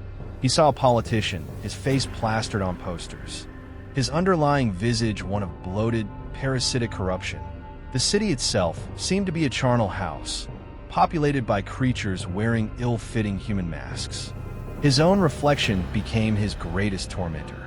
He avoided mirrors whenever possible, but sometimes he would catch an accidental glimpse in a shop window, in the polished surface of a tabletop, in the dark screen of his unlit consulting room window at night. And what he saw terrified him. His own face, once familiar, now seemed alien, a shifting landscape of subtle, horrifying changes. Sometimes his eyes seemed too sunken, his skin too pale, too translucent, as if the flesh were thinning, revealing the skull beneath. Other times he would see a fleeting glint of something cold, something inhuman in his own gaze. Was he, too, becoming one of them? Was this corrupted sight not just a passive affliction, but a transformation, a contagion that was slowly, inexorably changing him into one of the monsters he perceived? The fear of his own potential transformation, of losing himself entirely to this encroaching horror, became a constant, gnawing dread. He found himself scrutinizing his own thoughts, his own emotions, searching for any sign of a corruption that mirrored the visions. Was the irritation he felt towards a particularly demanding patient a normal human reaction, or the nascent stirrings of some inner malevolence? Was the profound weariness that now clung to him a symptom of stress, or the draining effect of some parasitic entity that his sight was revealing? He became increasingly isolated. He avoided his colleagues, his friends, the few remaining social engagements he had not yet canceled. How could he interact with them, knowing what he might see? How could he maintain the pretense of normalcy, when their faces might at any moment dissolve into some nightmarish caricature? He ate alone, he worked alone, he walked the streets alone, a solitary, haunted figure in a city teeming with hidden horrors. The weight of his terrible secret, of his corrupted perception, was a crushing burden, a solitary confinement of the soul. The gilded facade of his world had not just cracked or crumbled. It had been utterly obliterated, leaving him exposed, vulnerable, and terrifyingly alone in a world he no longer recognized. A world populated by the unveiled, true faces of humanity. And the most terrifying question of all, the one that echoed in the deepest, darkest recesses of his mind, was whether his own true face was now among them. Chapter 4. the hypocrite's mask, the terrifying conviction that he was seeing the true faces of humanity, the unvarnished, often monstrous, essence beneath their societal masks, solidified in Vane's mind, becoming a horrifying, undeniable reality. Dr. Malachi Thorne's visages corruptus was no longer an archaic medical curiosity. It was the lens through which Vane now perceived the world, a lens that stripped away all pretense, all illusion, revealing a raw, festering core of hypocrisy and hidden depravity. The strain of this constant, unwanted revelation was immense, a relentless assault on his senses and his sanity. His attempts to maintain a professional demeanor during clinic hours became a Herculean struggle, each consultation a tightrope walk over an abyss of potential horror. He tried to develop coping mechanisms, desperate strategies to navigate his increasingly terrifying reality. He learned to focus on inanimate objects during conversations, the pattern of the wallpaper, the grain of the wood on his desk, the intricate design of a patient's brooch, anything to avoid prolonged, direct eye contact. He perfected a vague, non-committal smile that could be interpreted as attentive, while his inner gaze was desperately seeking a neutral point in space. He spoke in carefully measured tones, his voice often a little too soft, a little too hesitant, as he fought to suppress the gasps or recoils that threatened to betray him when a particularly grotesque, true face manifested. But these were fragile defenses, easily breached by the relentless onslaught of his corrupted sight. One afternoon, a Mrs. Eleanor Ainsworth, the same woman whose nervous headaches had previously been a source of mere clinical tedium, returned to the clinic. She was a woman of considerable social standing. Her pronouncements on art, literature, and the moral failings of the lower classes delivered with an air of unshakable authority. Today, she complained of a persistent, irritating cough and a general malaise. As Vane began his examination, listening to her chest, her true face flickered into view with horrifying clarity. Beneath the powdered, carefully maintained facade of the society matron, Vane saw a creature of sharp, avian features, its eyes small, beady, and cold, glittering with a predatory, judgmental light. Its lips were thin, pursed in an expression of perpetual disdain, and its voice, though outwardly modulated into cultured tones, seemed to Vane's afflicted ears to carry an underlying screech, a harpy's cry of condemnation. Vane flinched, his hand momentarily faltering as he held the stethoscope. He forced himself to continue, to listen to Mrs. Ainsworth's lungs, but the image of that beady-eyed, screeching entity was seared into his mind. He could barely concentrate on her physical symptoms, his thoughts consumed by the grotesque dissonance between her outward presentation and the inner horror he perceived. He diagnosed her cough as a mild bronchial irritation, prescribed a simple expectorant, and ushered her out of the clinic as quickly as possible, his polite farewells barely masking his revulsion. Later that day, he learned from a colleague that Mrs. Ainsworth, a prominent benefactor of a local orphanage, had recently been instrumental in cutting funding for unruly and morally suspect children, effectively condemning them to even harsher conditions. The news hit Vane with the force of a physical blow. His vision, however horrifying, had been true. He had seen the cruel, judgmental core beneath her philanthropic mask. The incident solidified a growing, terrible suspicion. His sight was not just revealing random ugliness, but the specific, hidden sins and hypocrisies of those he encountered. The philanthropist's rapacious greed, Mrs. Ainsworth's cruel self-righteousness. These were not mere figments of his fracturing mind, but reflections of their true, corrupted natures. He was a confessor, an unwilling witness to the secret depravities of a society that prided itself on its virtue and enlightenment.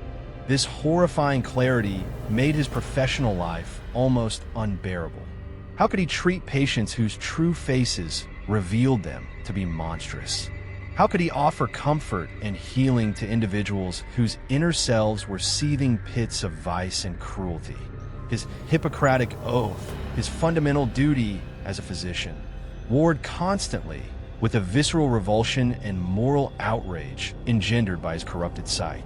He found himself increasingly detached, his interactions with patients becoming more perfunctory, his diagnoses delivered with a chilling, almost robotic efficiency. He knew he was failing them, failing himself, but the alternative, to engage authentically with the horrors he perceived, felt impossible. The city itself became a stage for this grotesque masquerade. He walked the streets of London, no longer seeing a bustling metropolis, but a phantasmagoria of hidden monsters. He saw merchants in Cheapside, their true faces contorted with avarice, their hands like grasping claws. He saw elegantly dressed couples strolling in Hyde Park, their underlying visages revealing bored, predatory lust, or bitter, festering resentment. He saw politicians delivering speeches, their true faces those of bloated, parasitic creatures, their words weaving illusions to conceal their insatiable hunger for power. The hypocrisy was everywhere, a suffocating miasma that choked the very air he breathed. His research continued, though it now had a desperate, almost nihilistic quality. He no longer sought a cure, Dr. Thorne's prognosis had extinguished that faint hope. Instead, he sought understanding, a framework for this terrible new reality. He read about ancient oracles, about shamans who claimed to see into the spirit world, about mystics who spoke of a hidden reality beneath the veil of mundane perception. He found himself drawn to darker, more forbidden texts, grimoires that hinted at demonic entities that wore human form, at ancient curses that could afflict the senses, at rituals that could peel back the layers of reality. These were not the studies of a physician, but of a man teetering on the brink of an abyss, desperately seeking to comprehend the nature of the monsters that surrounded him, and perhaps the monster he was becoming. The strain was beginning to show physically. He ate little, his appetite extinguished by the constant nausea that accompanied his visions. Sleep was a rare and fleeting commodity, his nights haunted by grotesque faces and suffocating anxieties. He grew thinner, his clothes hanging loosely on his frame. His skin took on a sallow, unhealthy pallor, and dark circles shadowed his eyes, giving him a gaunt, haunted appearance. Mrs. Albright, his loyal and increasingly concerned nurse, tried to intervene, urging him to rest, to see a colleague, but he rebuffed her efforts, retreating further into his isolation. How could he explain to her, to anyone, the true nature of his affliction? How could he make them understand that the world he now inhabited was a place of unrelenting, undeniable horror? One particularly trying afternoon, he was scheduled to consult with a Mr. Alistair Finch, not his colleague Dr. Finch, but a prominent city councillor, a man known for his eloquent speeches on public health and civic virtue, his carefully cultivated image as a pillar of the community. Councillor Finch was a man of considerable influence, his pronouncements often shaping public policy, his endorsements sought after by those seeking advancement. Vane had met him socially on a few occasions and had always found him charming, articulate, and seemingly dedicated to the betterment of the city. As Councillor Finch entered the consulting room, exuding an air of confident affability, Vane braced himself. He focused on the man's impeccably tailored suit, the shine of his polished shoes, the neatly trimmed mustache. Anything to avoid looking directly at his face for too long. The counselor complained of persistent headaches and a general sense of fatigue, attributing it to the rigors of his demanding public service. "The city never sleeps, Dr. Vane," Councillor Finch said, his voice smooth and resonant, "and neither, it seems, do its humble servants. But one must persevere for the good of the populace." He smiled, a warm, engaging smile that had won him many admirers. Vane nodded, murmuring a polite, non-committal response. He began his examination, his fingers palpating the counselor's temples, his gaze carefully averted. But as he leaned in, his professional duties forcing him into closer proximity, he caught a glimpse of the counselor's true face. And what he saw made his blood run cold. Beneath the polished, benevolent veneer of the public servant, Vane perceived a bloated, parasitic entity. Its skin was a sickly, translucent gray, like decaying fungus, and its form seemed almost amorphous, as if it were constantly shifting, adapting. Its eyes were small, black, and beady, glittering with a cold, calculating intelligence. But the most horrifying aspect was the network of almost invisible tendrils like shadowy filaments that seemed to emanate from the creature subtly, almost imperceptibly, wrapping themselves around something. Vane couldn't see what they were attached to, but he had the sickening impression that they were drawing sustenance, feeding off some unseen host, or perhaps off the very city the counselor claimed to serve. The counselor continued to speak, his voice a smooth, reassuring drone, discussing his plans for new sanitation reforms. His concerns about the spread of infectious diseases in the poorer districts. But Vane could barely hear his words, his mind reeling from the grotesque vision. He saw the parasitic entity nodding in agreement, its shadowy tendrils twitching, its beady eyes gleaming with a secret, insatiable hunger. The hypocrisy was so profound, so absolute, that Vane felt a wave of physical nausea wash over him. This man, this pillar of the community, this champion of public health, was, in his true form, a monstrous parasite, feeding off the very people he purported to protect. Vane stumbled back, his carefully constructed composure shattering.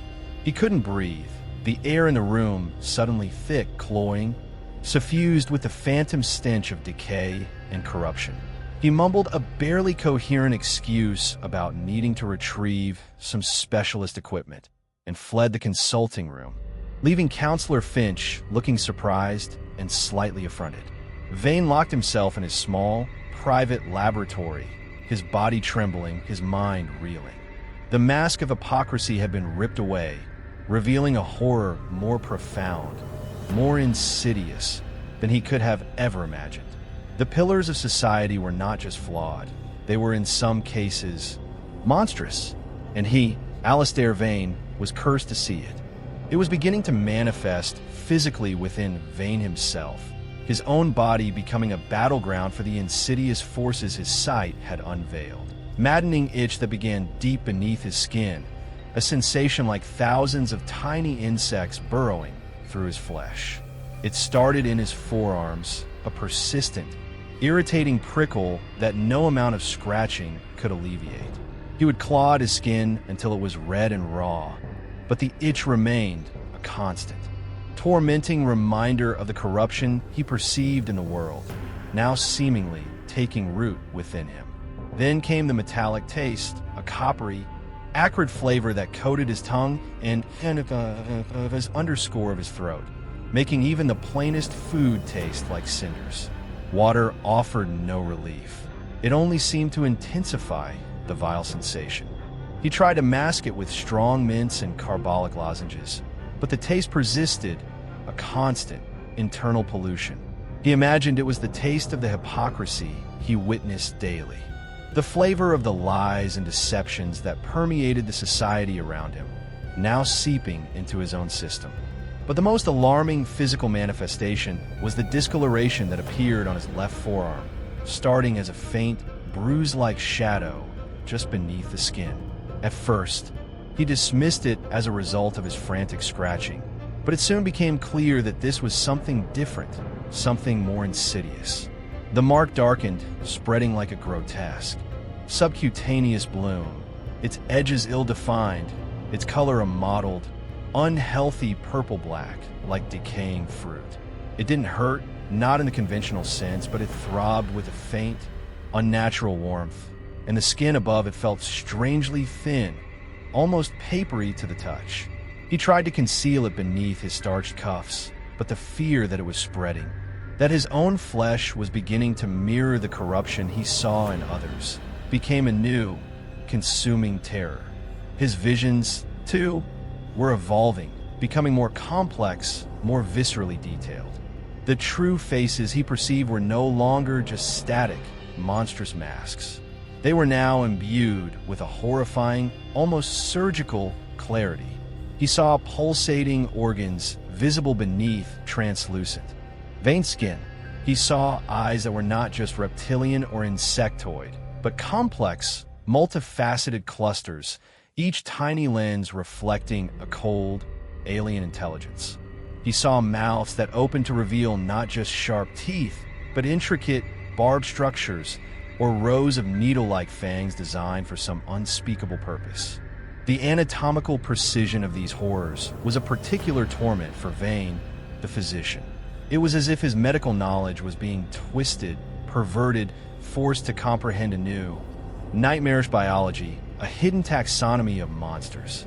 The effort of concealing his deteriorating state, both mental and physical, became almost unbearable. His colleagues, once respectful, now looked at him with a mixture of concern and suspicion. His increasingly gaunt appearance, his distracted silences, his occasional, ill-concealed flinches during conversations, these did not go unnoticed. Whispers followed him, speculation about his health, his sanity. He knew they were talking about him, perhaps even pitying him, but their pity felt like another form of violation, another layer of misunderstanding. How could they possibly comprehend the true nature of his torment? His nurse, Mrs. Albright, remained his most constant, and perhaps most troubling, observer. Her stern features were now perpetually etched with worry.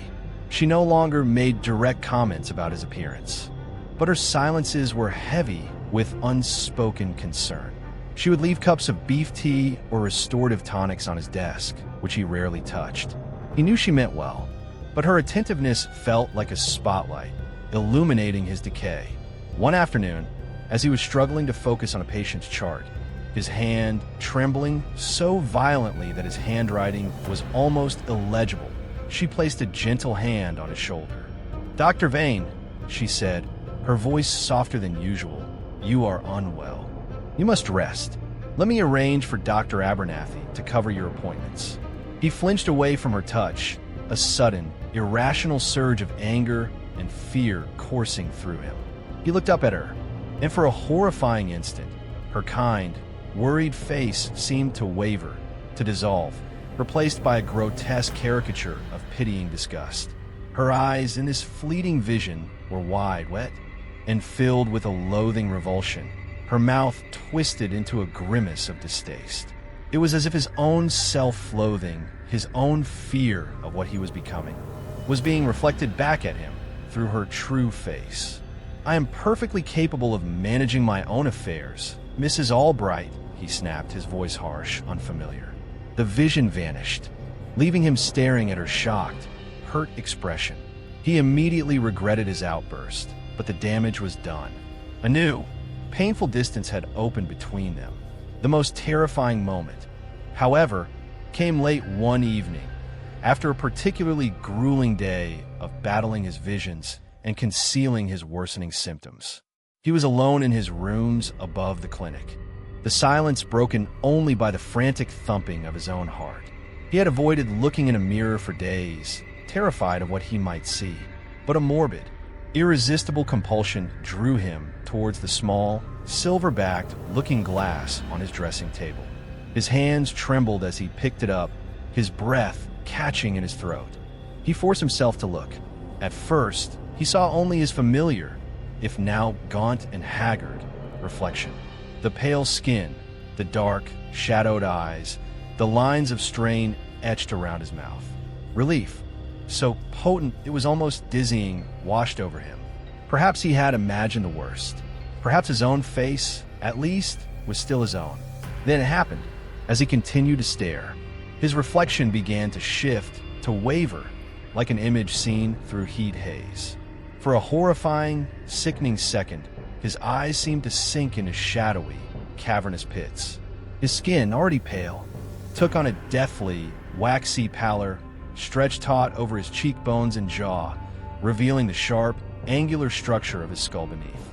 His lips thinned, drawing back from his teeth in a rictus-like grimace. It was not a complete transformation into some monstrous entity, but something far more insidious, far more personal. It was a glimpse of his own decay, his own mortality, horribly accelerated, hideously unveiled. It was the face of a man succumbing to a deep, internal corruption, a man whose flesh was beginning to betray him, to mirror the horrors he perceived in the world. He cried out, a strangled animalistic sound, and hurled the mirror across the room. It shattered against the far wall, the sound of breaking glass echoing the fracturing of his own sanity. He sank to his knees, his body racked with tremors, his mind reeling from the unspeakable horror of what he had just witnessed. He had seen the corruption in others, the monstrous true faces hidden beneath their masks. Now, he had seen it in himself. The vices corruptus was not just a window onto the world. It was a mirror, reflecting back his own encroaching damnation. The flesh, his own flesh, was in rebellion in Alistair Vane. Chapter 6, Whispers in the Marrow. The shattering of the mirror was, in a grim way, a turning point for Alistair Vane. The horrifying glimpse of his own decaying reflection. The undeniable evidence that his affliction was not merely perceptual, but was actively consuming his own flesh, pushed him past a certain threshold of denial. The terror remained, a constant, gnawing companion, but it was now mingled with a cold, desperate resolve. If he was indeed damned, if his body and mind were succumbing to this corrupted sight, then he would at least attempt to understand the nature of his damnation. He could no longer afford the luxury of hoping for a cure or for a return to normalcy. His only path now was forward, into the heart of the abyss that had opened before him. A new, chilling suspicion began to take root in his mind. The true faces he perceived, the monstrous entities lurking beneath the skin of reality, were not oblivious to his sight. He had initially assumed his visions were a one-way street, a horrifying spectacle playing out for his eyes only. But now, he started to notice subtle, almost imperceptible reactions from those whose inner horrors he witnessed. It began with a lingering gaze, a slight narrowing of the eyes, a subtle shift in posture when his own gaze inadvertently locked onto their true form. It was as if they could sense his perception, as if his unwanted insight was a beacon drawing their attention. One morning, while making his rounds, he encountered a hospital porter he had seen many times before, a burly, taciturn man named Briggs. Vane had previously glimpsed Briggs's true face, a brutish, almost Neanderthal-like visage with dull, cunning eyes and a heavy, prognathous jaw. Today, as Vane passed him in a narrow corridor, their eyes met. For a fleeting instant, Vane saw the brutish entity beneath, and this time, instead of the usual vacant stare, the true eyes seemed to focus on him with a new, unnerving intensity, a flicker of something that looked disturbingly like recognition, or perhaps resentment. The porter said nothing, merely grunted a curt acknowledgement and continued on his way. But Vane was left with a profound sense of unease. It was as if the mask had slipped, not just for Vane, but for the entity beneath. And it knew it had been seen. This disturbing phenomenon escalated. Patients whose inner horrors he had glimpsed would sometimes stare at him with an unnerving, knowing intensity. Their true eyes seeming to lock onto his, even as their mundane faces maintained an expression of polite indifference. A wealthy merchant whose true face was a bloated, slug-like creature of avarice held Vane's gaze for an uncomfortably long moment during a consultation, a faint, almost imperceptible sneer playing on his true lips, even as his ordinary mouth uttered pleasantries. It was a subtle, psychological warfare, a silent acknowledgement of the hidden reality they both, in their own ways, perceived. Vane felt like an unwilling interloper in a secret world, his presence now detected by its monstrous inhabitants. The fear of exposure, not just of his affliction, but of this strange, unholy connection he seemed to have with the true faces, drove him further into isolation. He canceled all remaining social engagements, offering increasingly flimsy excuses. He avoided his colleagues as much as possible, limiting his interactions to the barest professional necessities. The hospital, once a place of intellectual stimulation and professional camaraderie, now felt like a minefield, each corridor, each ward, potentially harboring entities that were aware of his cursed sight. He retreated to his clinic rooms, his once meticulously ordered apartment above becoming a cluttered, neglected sanctuary, or perhaps a prison. He drew the heavy velvet curtains, shutting out the light, preferring the dim, artificial glow of gas lamps, which seemed, somehow, less conducive to the horrifying clarity of his visions. Books lay open and unread, meals were forgotten, and the dust gathered in undisturbed layers, mirroring the slow decay he felt within himself. His research, however, continued with a feverish intensity. He no longer confined himself to medical texts. He sought out books on demonology, on esoteric philosophies, on ancient myths of shapeshifters and hidden races that walked among humanity. He frequented dusty, forgotten bookshops in the city's labyrinthine back alleys, his gaunt appearance and haunted eyes often drawing curious, sometimes fearful, glances from the proprietors. He found accounts of individuals throughout history who claimed to see beyond the veil, who spoke of a world teeming with unseen entities, some benevolent, most malevolent. These accounts, once dismissed by his rational mind as mere superstition or madness, now resonated with a terrifying, undeniable truth. He learned of talismans and wards, of rituals designed to protect against malevolent spirits, or to sharpen, or sometimes dull, the inner sight. He even, in moments of profound desperation, considered attempting some of these arcane practices, though a deep-seated skepticism, a remnant of his scientific training, held him back. What if he made things worse? What if, in his fumbling attempts to control his affliction, he opened himself up to even greater horrors? The metallic taste in his mouth intensified, and the itching beneath his skin became a constant, maddening torment. The discoloration on his forearm spread, now a livid, purplish-black patch that extended almost to his elbow. He kept it hidden, always beneath long sleeves, terrified of what it might mean, of what it might become. He examined it obsessively in private, noting its subtle changes in color and texture, the way the skin seemed to be thinning, becoming almost translucent in places, revealing the dark, congested network of veins beneath. It was as if his own flesh were slowly, inexorably, transforming into something alien, something akin to the corrupted forms he witnessed in others. He began to suspect that his affliction was not merely a passive perception, but an active contagion, something that was not just showing him the hidden world, but drawing him into it, changing him, making him one of its own. The thought was a cold, terrifying weight in the pit of his stomach. Was Silas Blackwood, the enigmatic catalyst for his descent, merely a carrier, a harbinger of this terrible transformation? Had Blackwood intentionally infected him with this corrupted sight? And if so, to what end? The whispers in the marrow of his bones were no longer just the maddening itch of his physical symptoms. They were the whispers of a dawning, horrifying understanding. He was crossing a threshold, leaving the familiar world of human perception behind, and entering a new, terrifying reality, a reality populated by monsters who knew he could see them, and who were, perhaps, waiting for him. His self-imposed quarantine was not just a retreat from the world. It was a desperate attempt to hold onto the last vestiges of his humanity, before the whispers consumed him entirely, and the flesh rebelled completely, irrevocably.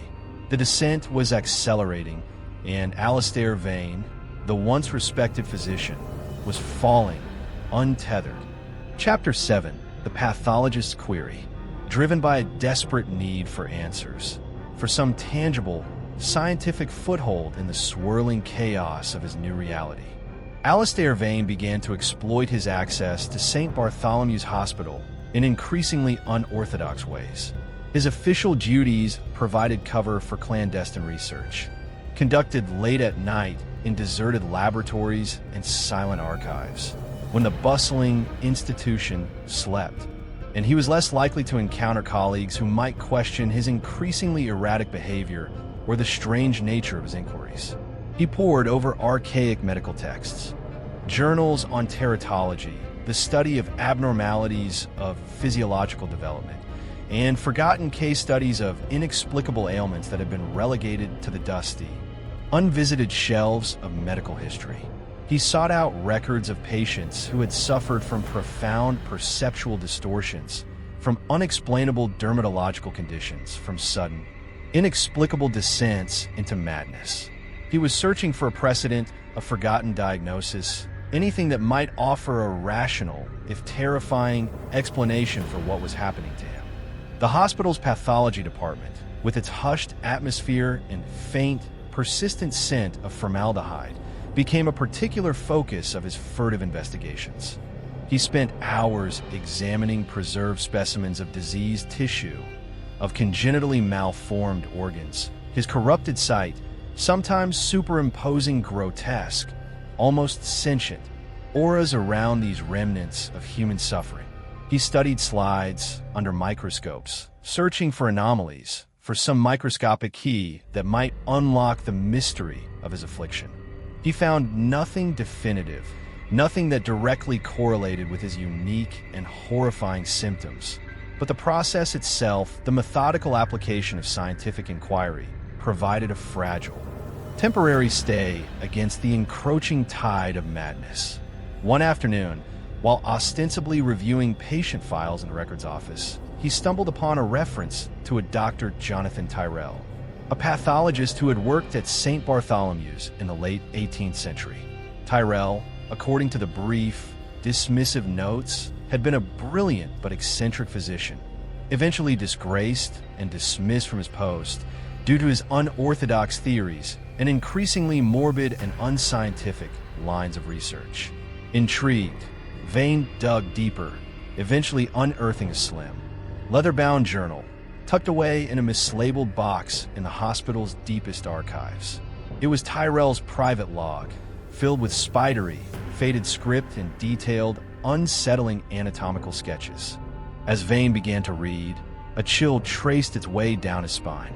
Tyrrell described, in meticulous, almost obsessive detail, a series of cases he had investigated involving patients who suffered from what he termed visceral phantasmagoria, a condition characterized by vivid, horrifying hallucinations of internal decay, both in themselves and in others. Tyrrell theorized that this was not a mere affliction of the mind, but a physical ailment, a subtle corruption of the humors that altered perception, granting the sufferer a terrifying, unwanted glimpse into the true, underlying state of organic matter. He linked it, tentatively, to a rare fungal infection, possibly acquired from improperly preserved cadavers or from exposure to certain environmental molds found in damp, decaying structures. Tyrrell's descriptions of his patients' experiences resonated with Vane's own with a horrifying, undeniable accuracy. He wrote of individuals who saw their loved ones as walking corpses, their flesh seemingly translucent, revealing the machinery of their organs, often in a state of putrescence.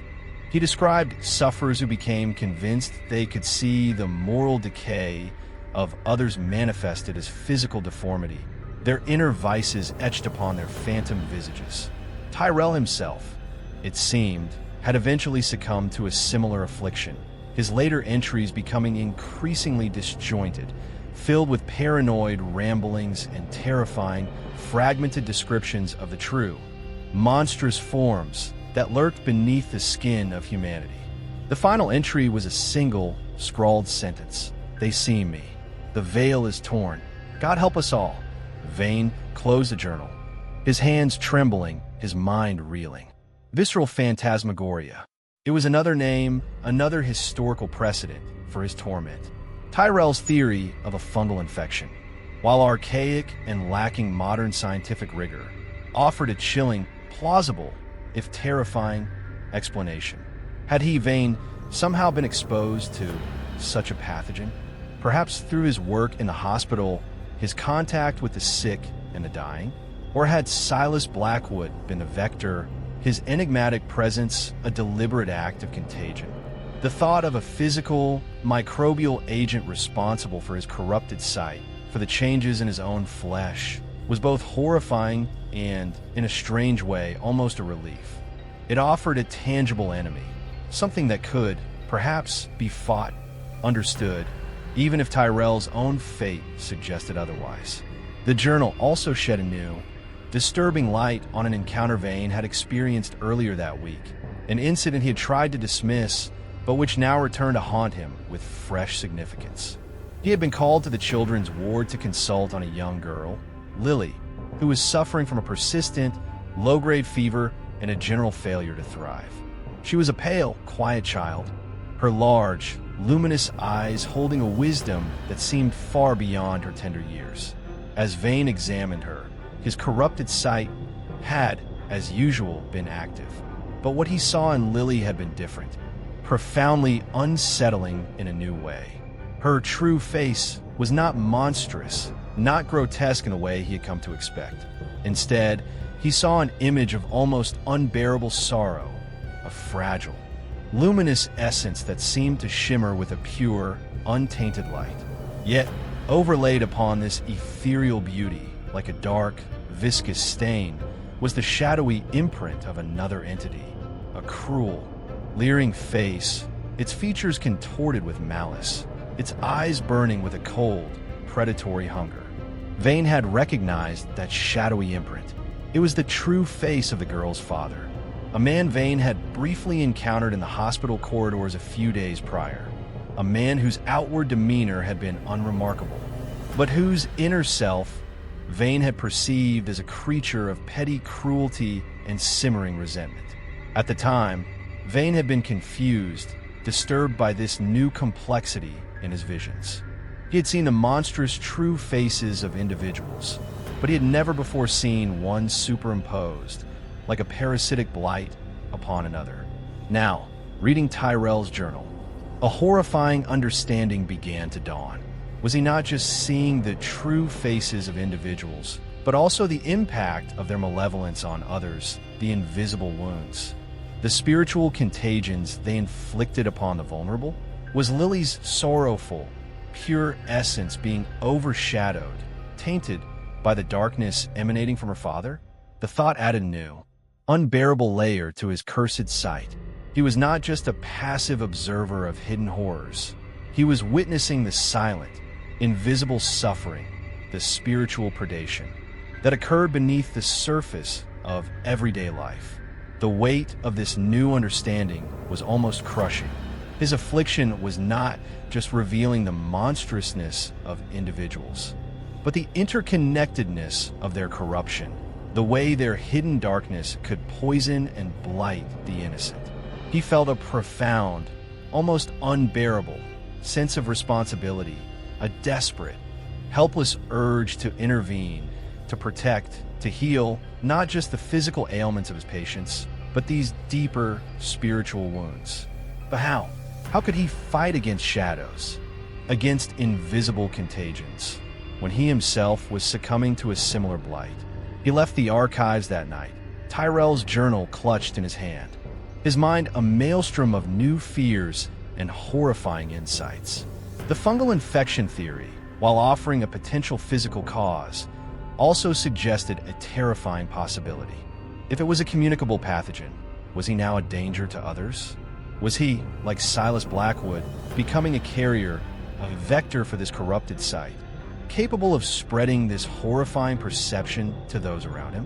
The thought filled him with a fresh wave of revulsion and despair. He was not just damned. He was potentially a source of damnation for others. The descent was no longer just personal. It was threatening to become a plague. And Alistair Vane, the physician, the healer, was at its horrifying, unwilling épicenté.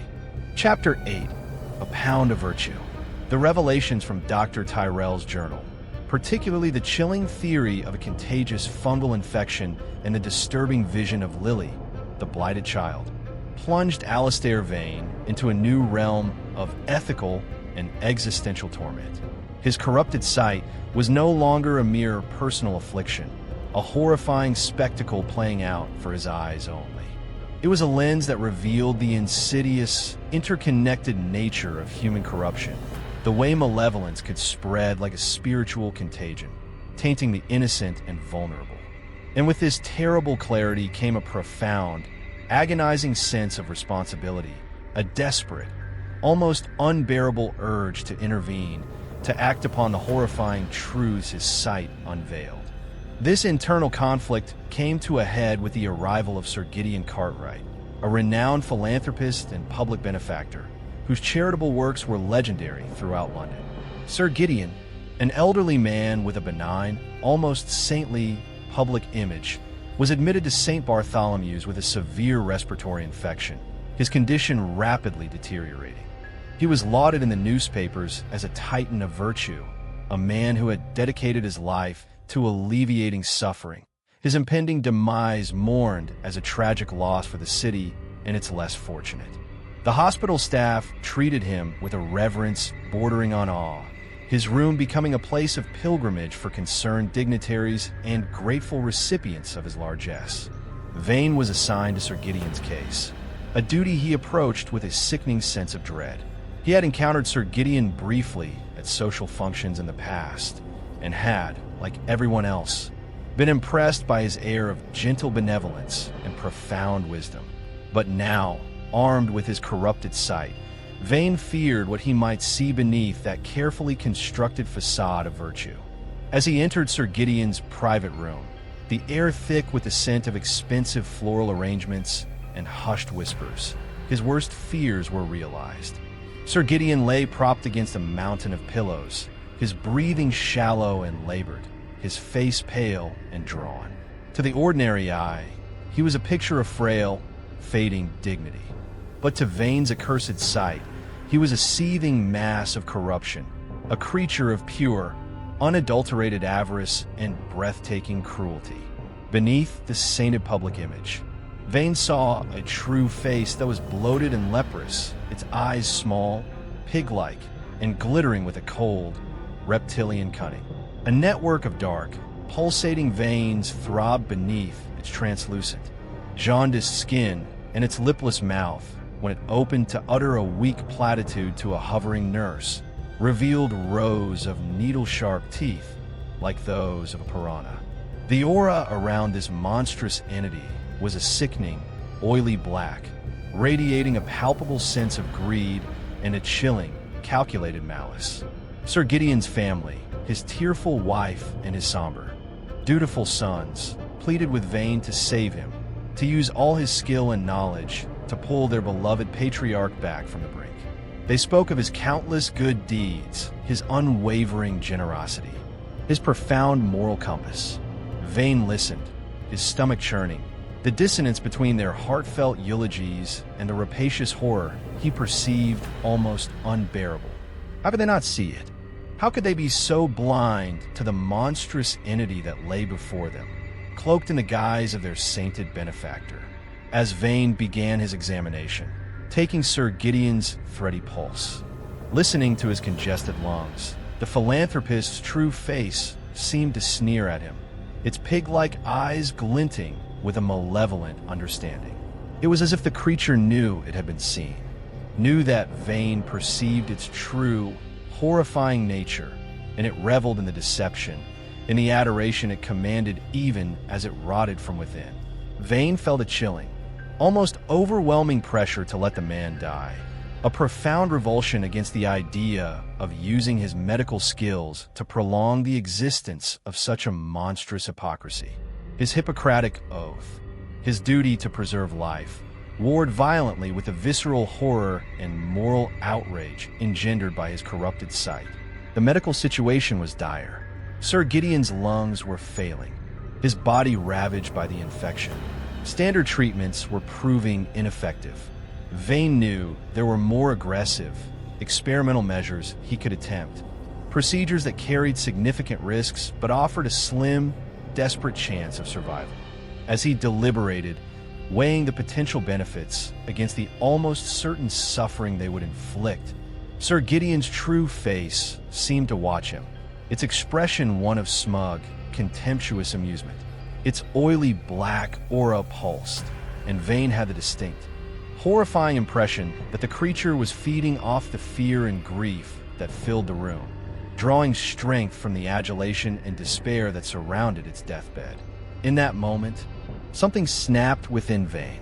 The constant assault of his corrupted sight, the weight of the horrifying truths it revealed, the gnawing fear of his own encroaching transformation, all coalesced into a single, cold point of resolve. He would not, use his skills to preserve this monstrous hypocrisy, to allow this creature to continue its charade, to feed off the suffering of others. He made a series of medical decisions. On the surface, they were justifiable, defensible within the bounds of accepted medical practice for a patient in Sir Gideon's terminal condition. He opted for palliative care, for measures designed to alleviate suffering rather than aggressively combat the infection. He subtly withheld the more experimental, life-prolonging treatments, citing their low probability of success and the potential for increased patient distress. His actions were nuanced, almost imperceptible, a gentle steering towards the inevitable rather than a direct act of commission. As Sir Gideon's life ebbed away, his true face seemed to contort, its pig-like eyes widening in surprise. Then in a flicker of dawning, impotent fury, the oily black aura around him began to dim, to shrink, as if its source of sustenance was being cut off. In the final moments, as the last, shallow breaths rattled in Sir Gideon's chest, the monstrous visage seemed to fade, to dissolve, leaving behind only the pale, still features of the deceased philanthropist. The room was filled with the sounds of quiet weeping, with expressions of profound loss and admiration for a life well lived. But Vane, standing silently at the foot of the bed, felt a chilling, almost terrifying sense of vindication. He had, in his own way, excised the cancer from the world, a pound of virtue revealed as a pound of festering corruption. He left the room, his face an impassive mask, his mind a whirlwind of conflicting emotions. He had violated his oath, had allowed, perhaps even subtly hastened, the death of a patient. Yet, he had also acted upon the terrible truth his corrupted sight had revealed. He had made a choice, a horrifying, morally ambiguous choice, based not on medical science, but on a perception that no one else could share, a reality that no one else could see. He was no longer just a passive observer of the world's hidden horrors. He was becoming an active participant, a judge, perhaps even an executioner. The thought was both terrifying and, in a strange, perverse way, empowering. The whispers in his marrow were no longer just of fear and decay. They were now tinged with a cold, hard resolve, the chilling whispers of a man who had looked into the abyss and had, for the first time, acted upon its terrible revelations. The descent was taking on a new, more active, and infinitely more dangerous dimension. Chapter 9. The Shard and the Iris. The death of Sir Gideon Cartwright, and Vane's subtle, morally fraught role in it, marked a profound shift in his psychological landscape. The act of making a life-or-death decision based on the horrifying revelations of his corrupted sight had irrevocably altered him. The initial shock and guilt were soon overlaid by a strange, chilling sense of clarity, a grim acceptance of his new, terrible reality. He had crossed a line, and there was no going back. The question that now gnawed at him, a shard of ice in the iris of his perception, was whether his visions were objective truths, undeniable unveilings of a hidden, monstrous reality, or whether his own mind was fracturing, projecting his burgeoning misanthropy, his deepening despair onto the world around him. Was he a seer of terrible truths, or merely a madman constructing a grotesque, elaborate delusion? His grasp on reality became increasingly tenuous. The true faces he perceived were so vivid, so consistent in their monstrousness when associated with individuals he knew to be morally compromised, yet so utterly invisible to everyone else. He would observe a group of colleagues engaged in jovial conversation, their ordinary faces animated with laughter and camaraderie. But to Vane, it was a scene from a Bosch painting, a gathering of grotesques, their true forms flickering at the edges of his vision, a leering imp, a bloated toad, a skeletal figure draped in academic robes. He would blink, and the mundane scene would reassert itself, leaving him shaken, disoriented, questioning the very evidence of his senses. He began to perform painful, almost desperate, self-tests to gauge his sanity. He would stare at his own reflection for long periods, when he could bear to, searching for any flicker of the decay he had previously witnessed, trying to will it into appearing or to prove its absence. He would meticulously document his visions, noting the time, the place, the individual, the specific nature of the true face he perceived, searching for patterns, for inconsistencies, for any sign that this was a product of his own deranged imagination rather than an objective, external reality. He would try to correlate his visions with known facts about the individuals, a difficult, often impossible task, as the deepest corruptions were often the best concealed. Sometimes, like with Mrs. Ainsworth or Sir Gideon, a correlation would emerge, a horrifying validation of his sight. Other times, he would see monstrousness in individuals who seemed, by all outward appearances, to be perfectly ordinary, even virtuous, leaving him adrift in a sea of uncertainty. He found himself drawn to public spaces, not for connection, but for observation, like a naturalist studying a newly discovered, terrifying species. He would sit on park benches, in crowded marketplaces, in the dim corners of public houses, watching the endless parade of humanity. His corrupted sight, a relentless, unforgiving filter. He saw a couple arguing passionately in the street, their ordinary faces contorted with anger.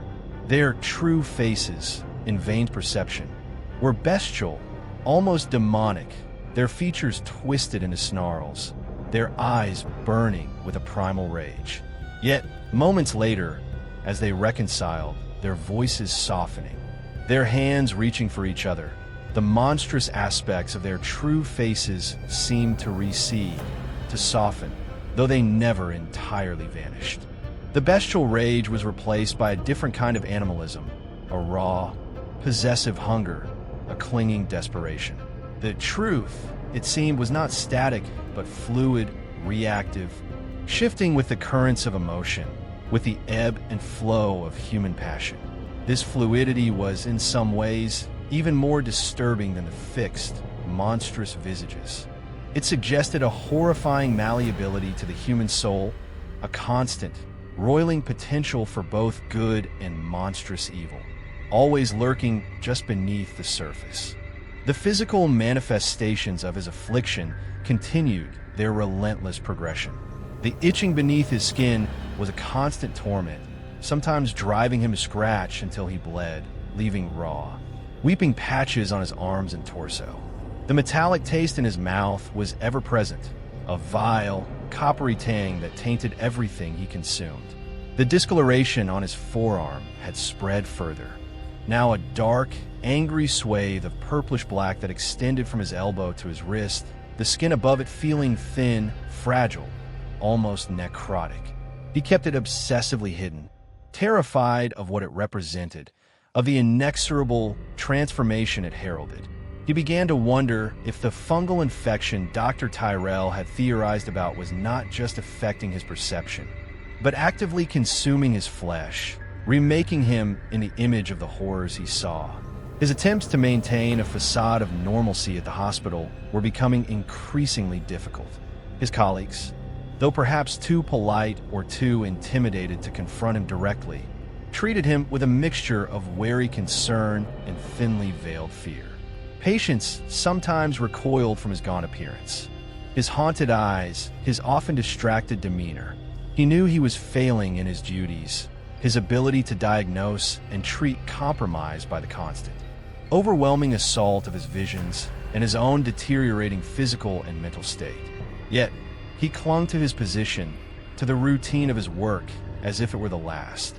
fragile thread connecting him to the world he had once known. To relinquish, it would be to surrender completely to the encroaching madness. To admit defeat in the face underscore of the monstrous reality that had consumed him.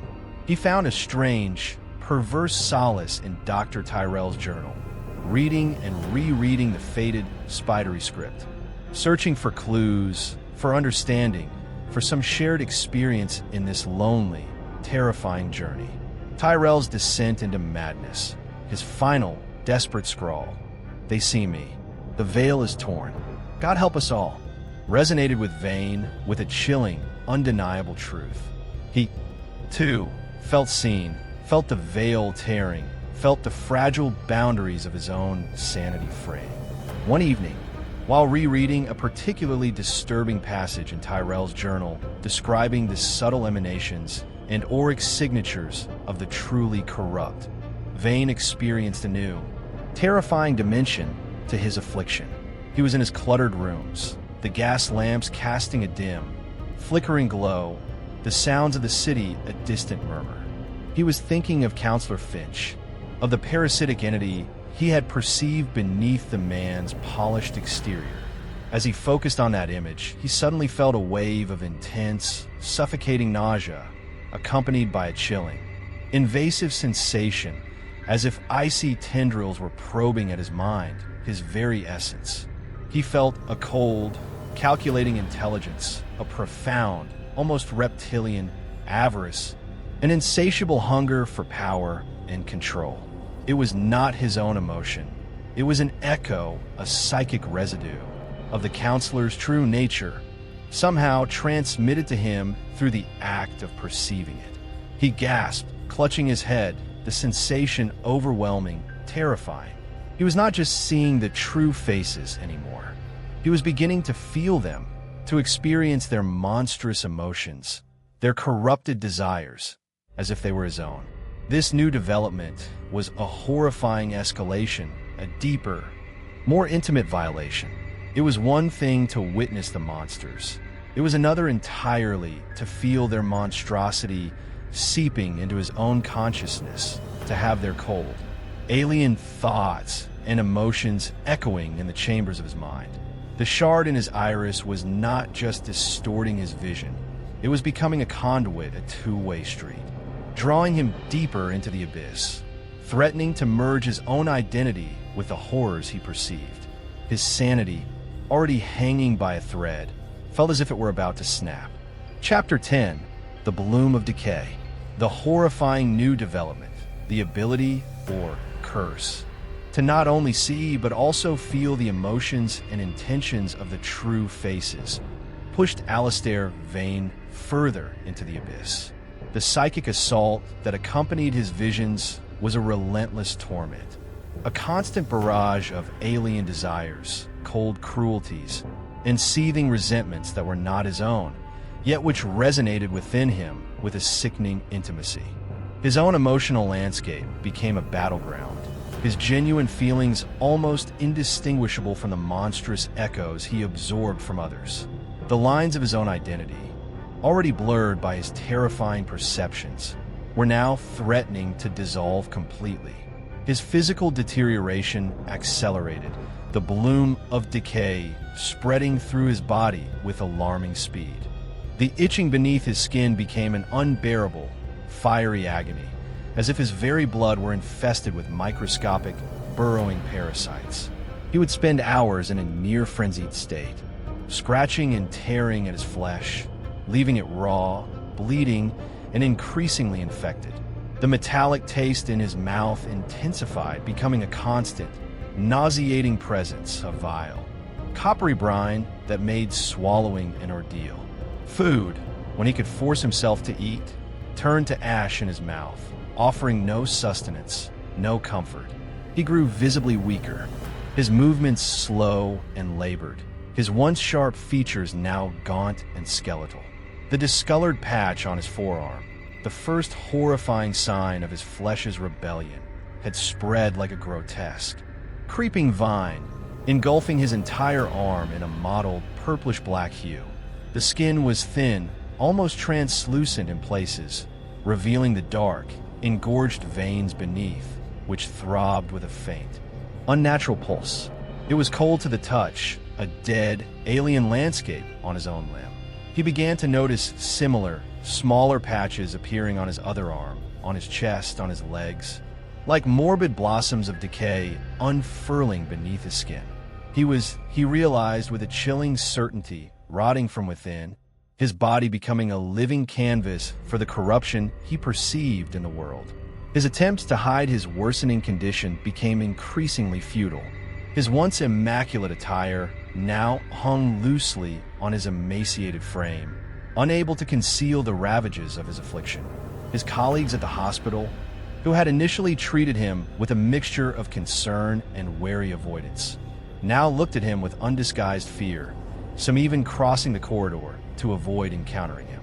Patients recoiled from his skeletal appearance, his haunted eyes, the faint, sweetish odor of decay that now seemed to cling to him despite his increasingly obsessive attempts at hygiene. He knew his time at St. Bartholomew's was drawing to a close, that his ability to function as a physician, or even as a semblance of a normal human being, was rapidly eroding. Mrs. Albright, his loyal and long-suffering nurse, was perhaps the most pained witness to his decline. Her initial concern had deepened into a profound, unspoken sorrow. She no longer offered unsolicited advice or remedies, her gaze often filled with a mixture of pity and a dawning, horrified understanding that transcended mere medical concern.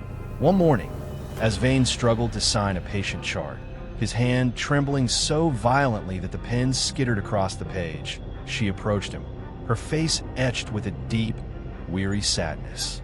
"Dr. Vane," she said, her voice barely a whisper, "this cannot continue.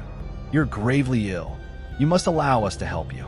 He looked up at her, his vision momentarily blurring. Through the haze of his corrupted sight, her kind, worried face flickered, and for an instant he saw not pity, but a profound, almost primal fear. Her true, eyes wide with a terrified recognition of the monstrousness that was consuming him. He saw her revulsion, her desperate urge to flee from the decay, the abomination he was becoming. "There is no help for what ails me, Mrs. Albright," he rasped, his voice a dry, cracking whisper. "Some diseases are beyond cure." He turned away, unable to bear the weight of her gaze. The horrifying truth of what she, perhaps, was beginning to perceive in him. The unspoken chasm between them had become an unbridgeable abyss. In a desperate, last-ditch effort to find some understanding, some respite from his torment, Vane sought out Professor Armitage, an elderly, semi-retired physician who had been one of his mentors at medical school. Armitage was a man of vast erudition, known for his encyclopedic knowledge of obscure medical conditions and his somewhat eccentric, but often brilliant, diagnostic insights.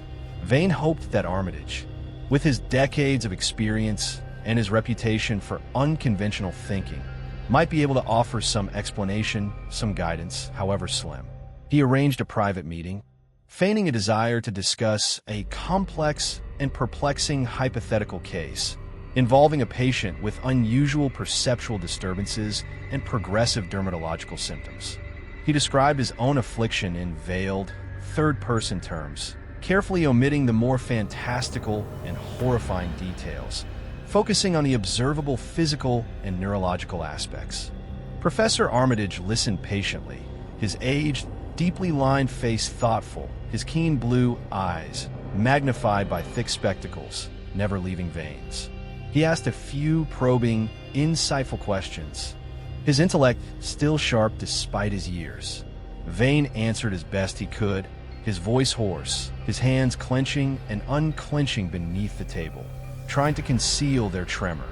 As Vane described the patient's visual disturbances, the way familiar faces seemed to distort into grotesque caricatures, he saw a flicker in Armitage's eyes, a subtle shift in his expression. And then, for a horrifying, heart-stopping moment, Vane's corrupted sight unveiled the professor's true face.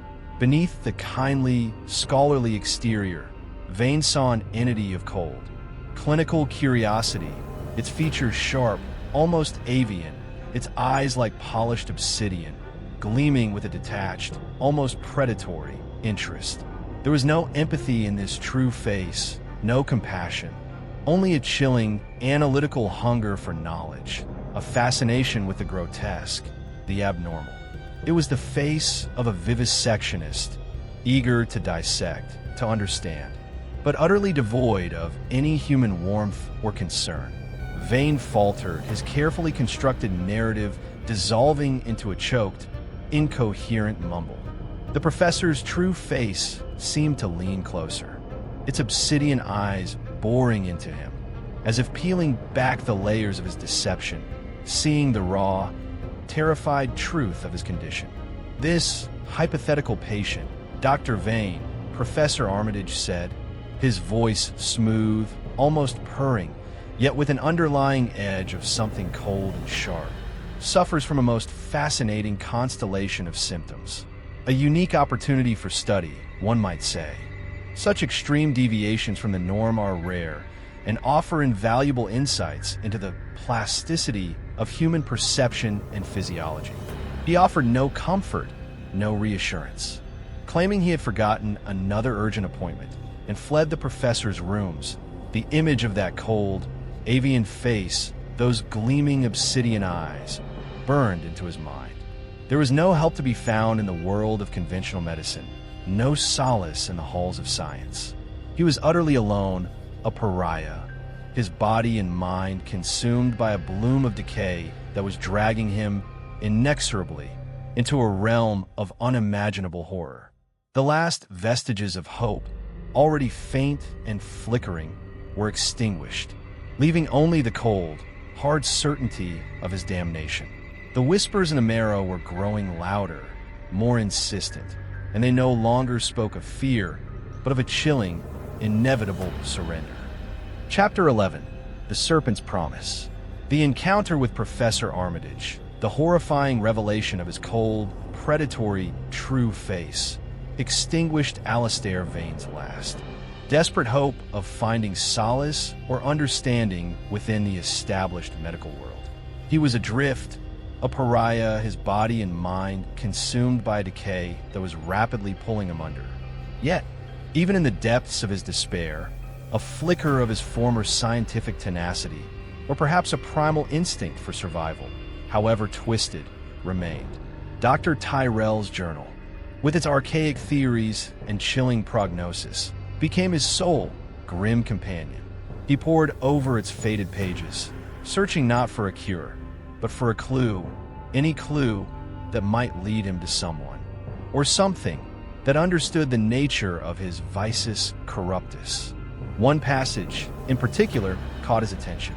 Tyrell, in his disjointed later entries, spoke of certain reclusive apothecaries and herbalists dwelling in the city's hidden corners who possessed knowledge of afflictions beyond the ken of common physicians.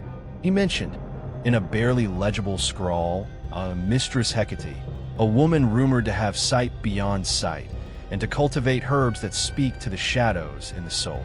It was a desperate, almost ludicrous lead, a descent into the realm of folklore and superstition that his former self would have dismissed with contempt. But his former self was gone, consumed by the bloom of decay. He was now a man clutching at straws, willing to explore any avenue, however improbable, that might offer even a sliver of understanding, or perhaps a different kind of damnation. Following a series of discreet, almost furtive inquiries in the city's older, more dilapidated districts, Vane eventually found his way to a narrow, fog-choked alleyway, hidden behind a crumbling tenement building.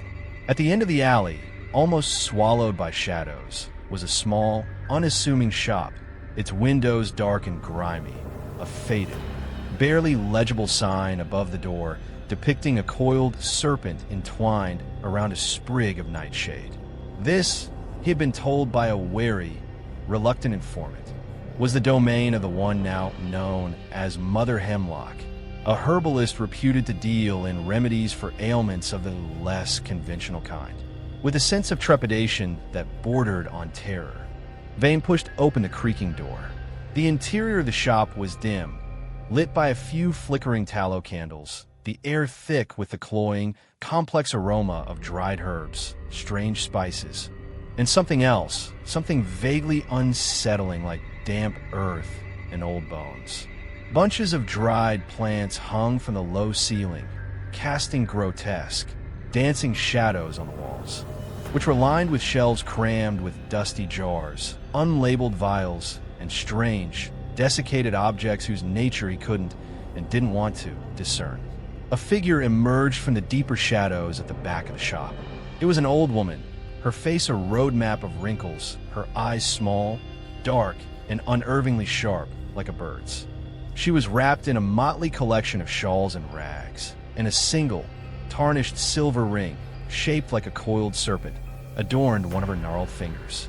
This, Vane surmised, was Mother Hemlock. "You seek something, Doctor?" she rasped, her voice dry and rustling like dead leaves. She did not seem surprised by his title, nor by his gaunt, haunted appearance. Her gaze, when it fell upon him, was unsettlingly perceptive, as if she could see straight through his carefully constructed composure, straight into the rotting core of his affliction. Vane hesitated, the words catching in his throat. How could he articulate the true nature of his torment to this strange, archaic figure? But as he looked at her, his corrupted sight flared, and what he saw made him pause. Mother Hemlock's true face was ancient, almost skeletal, her skin like weathered parchment stretched taut over sharp bones. Yet, there was none of the malevolence, none of the predatory hunger he had come to expect. Instead, her true eyes, though deep-set and shadowed, held a strange, unsettling serenity, a profound, almost weary understanding. It was the face of one who had looked into the abyss countless times and had, somehow, found a way to endure, perhaps even to coexist with it. I suffer from an affliction," Vane began, his voice hoarse, an affliction of perception. Mother Hemlock nodded slowly, her dark eyes never leaving his. "The veil is thin for you, Doctor. You see the worms beneath the rose." Her words, so simple, yet so chillingly accurate, sent a shiver down Vane's spine. She understood, or at least, she recognized the nature of his torment. "Can you help me?" Vane asked the question raw. Desperate plea. Mother Hemlock was silent for a long moment, her gaze unwavering. Then, she turned and moved back into the shadows, returning a few moments later with a small, stoppered vial containing a dark, viscous liquid. "This," she said, holding out the vial, "may offer clarity, or perhaps a deeper understanding of what you perceive. It is not a cure, Doctor. There are no cures for seeing the truth, only adjustments." Vane took the vial, his hand trembling. The liquid within was almost black, with faint, reddish glints, and it seemed to pulse with a faint, internal luminescence. It smelled faintly of bitter herbs and something else, something metallic like blood. "What is it?" he asked, his voice barely a whisper. "A distillation of shadows and insight," Mother Hemlock replied, her lips curving into a faint, enigmatic smile. "It will either sharpen your sight or integrate it. The serpent sheds its skin to see anew. Perhaps you must do the same." Desperate, and with nothing left to lose, Vane uncorked the vial later that night, alone in his decaying rooms. The scent of the liquid was even more potent now, filling the air with its strange, unsettling aroma. With a trembling hand, he raised the vial to his lips and drank. The taste was bitter, acrid, burning its way down his throat, yet it was followed by a strange, spreading warmth, a sense of profound, almost unnatural calm. For a moment, he felt a surge of clarity, a lifting of the oppressive weight that had crushed him for so long.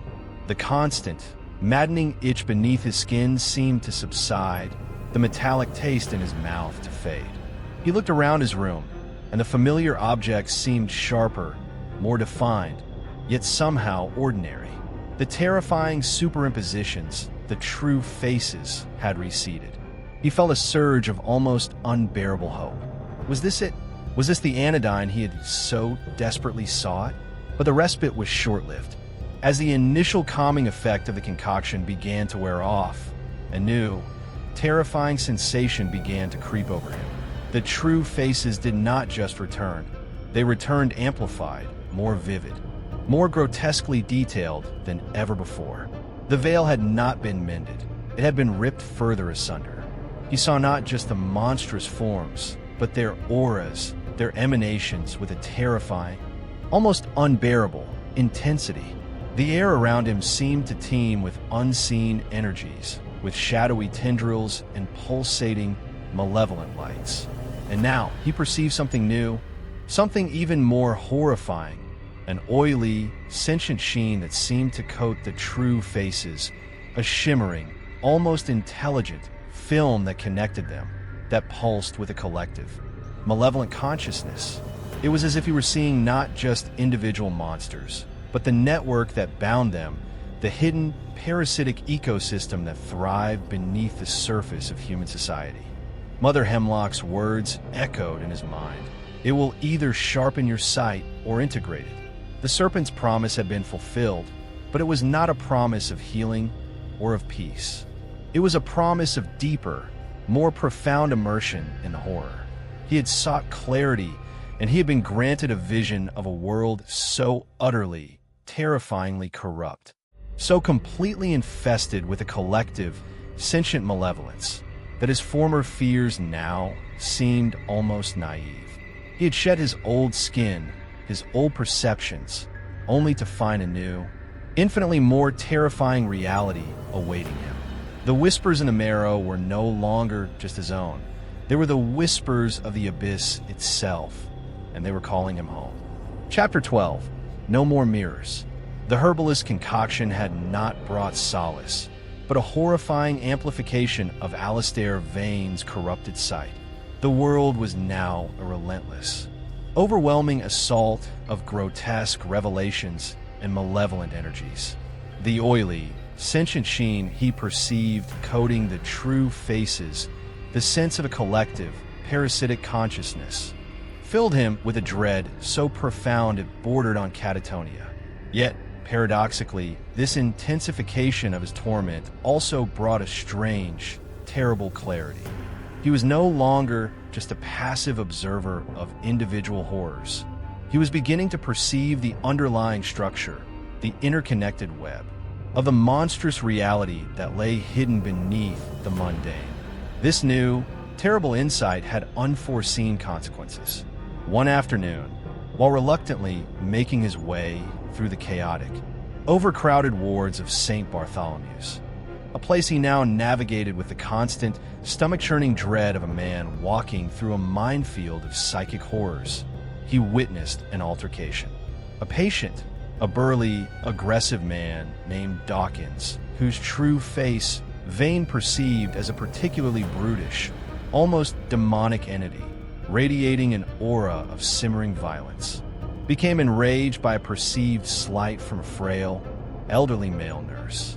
Vane saw the surge of murderous intent in Dawkins's true eyes, the tightening of his true claws. A split second before the physical man lunged. In that instant, something snapped within Vane. It wasn't a conscious decision, not an act of will in the traditional sense. It was a primal, instinctive reaction driven by the raw, unadulterated horror of the vision, by the sickening certainty of the impending assault. Before he even realized what he was doing, he moved with a speed and force that surprised even himself. He threw himself between Dawkins and the nurse, intercepting the blow. The physical impact was jarring, but it was the psychic impact that was truly overwhelming. As he grappled with Dawkins, he was not just struggling with a physically powerful man. He was wrestling with the demonic entity he perceived, its aura of violence and rage, a tangible, suffocating force. He reacted with uncharacteristic, almost feral ferocity. He struck out, his fists connecting with a sickening thud, not just against flesh and bone, but against the monstrous true face that writhed and snarled before his corrupted vision. He felt a surge of cold, almost righteous, fury a desperate need to subdue, to banish the horror he perceived. When other staff members finally pulled him away, Dawkins was subdued, bleeding and dazed. But Vane himself was trembling, his knuckles bruised and raw, his mind reeling from the intensity of the encounter. He had injured the patient more severely than he had intended, more severely than was perhaps justifiable by the initial threat. But he had also, in a strange, terrifying way, fought back against the true horror, against the demonic entity he had seen. The incident caused a scandal. Vane, already regarded with suspicion and fear by many of his colleagues, was now seen as dangerously unstable. A violent madman lurking beneath the veneer of a once respected physician. He was suspended from his duties, an official inquiry initiated. But Vane barely registered the professional repercussions. His mind was consumed by the implications of his actions. He had not just seen the monster, he had engaged with it, physically, viscerally. And in doing so, he had, perhaps, become something monstrous himself. He retreated to his rooms above the clinic. The world outside, now an even greater source of torment and potential conflict. The oily, sentient sheen he perceived on the true faces seemed to mock him, to acknowledge his growing awareness, his increasingly desperate struggles. He felt their collective gaze upon him, a constant, unnerving scrutiny. He was no longer just an observer. He was a known anomaly, a rogue element in their hidden world. His reflection, once a source of terror, now became an unbearable affront. He could no longer bear to look at himself, to see the bloom of decay spreading across his flesh, to witness the subtle, horrifying shifts in his own features that hinted at his ongoing transformation. The shattered mirror from his previous outburst lay in pieces on the floor. But there were other reflective surfaces in his rooms, the polished mahogany of his desk, the glass of his window panes, the silver backing of his hairbrushes. One by one, with a cold, methodical rage, he destroyed them all. He smashed the remaining mirrors, covered the polished surfaces with cloth, drew the heavy curtains across the windows, plunging his rooms into a perpetual, gloomy twilight. He would live without reflections, without the constant, tormenting reminder of what he was becoming. No more mirrors, only the darkness, and the horrors it could no longer fully conceal. But the absence of mirrors offered no escape. The illness, as he still sometimes thought of it, was evolving, deepening its hold, finding new avenues to torment him. He began to not only see and feel the true faces, but to hear them, not their spoken words, but their inner thoughts, their silent, monstrous desires, their cruel, contemptuous judgments. It started as a faint, almost imperceptible whisper at the edges of his hearing, a sibilant chorus of malice and depravity. But it grew in intensity, until it became a constant, cacophonous assault, a symphony of unspoken horrors that filled his mind, drowning out his own thoughts, his own sanity.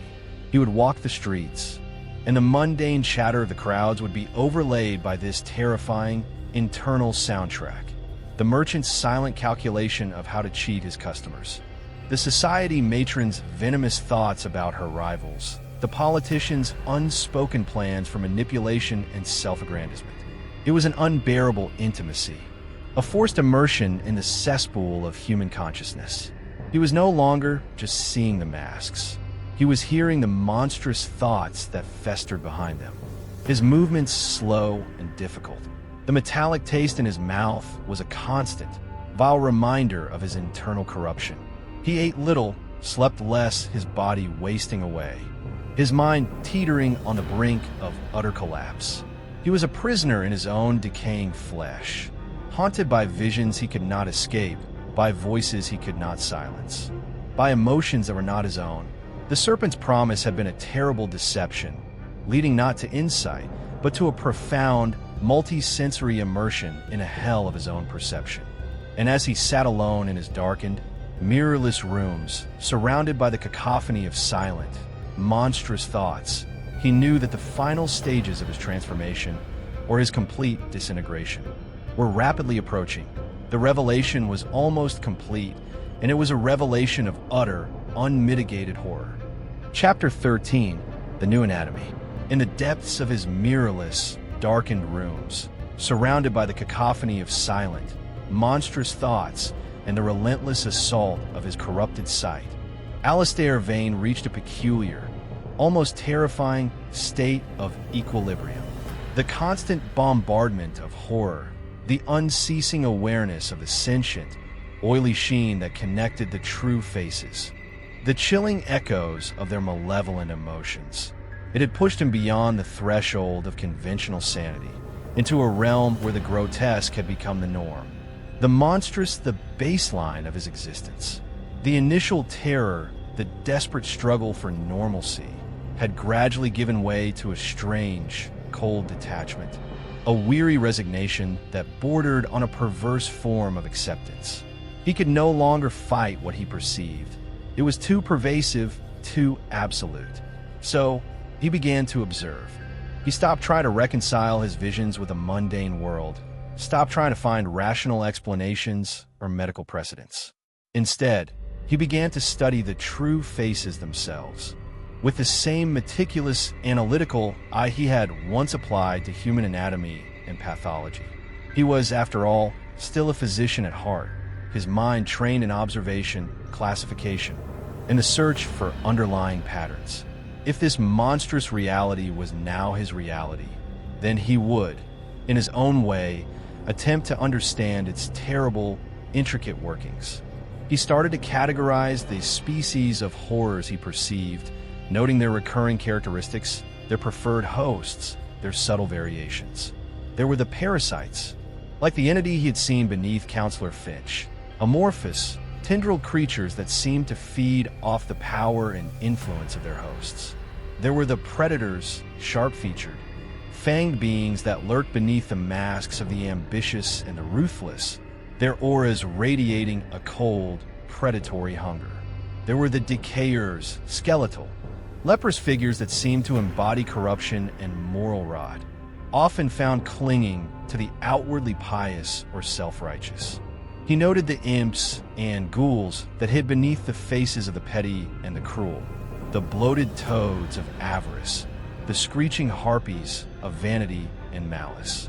He even began to sketch them, furtively, in a locked ledger, his trembling hand capturing the grotesque details of their forms, the chilling emptiness of their true eyes, the specific nature of their oily, sentient auras. It was a new, terrible anatomy, a bestiary of the human soul. This morbid intellectual exercise provided a strange, horrifying solace. It was a way of imposing a semblance of order, however grotesque, onto the chaos that had consumed him. It was a way of channeling his fear into a twisted form of intellectual curiosity. He was no longer just a victim of his corrupted sight. He was becoming its reluctant, horrified scholar.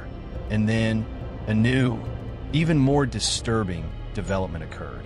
He began to use his sight in his remaining, infrequent interactions with the outside world, not to fight or flee, but to predict, to diagnose, in a way that transcended conventional medicine. He was still technically suspended from St.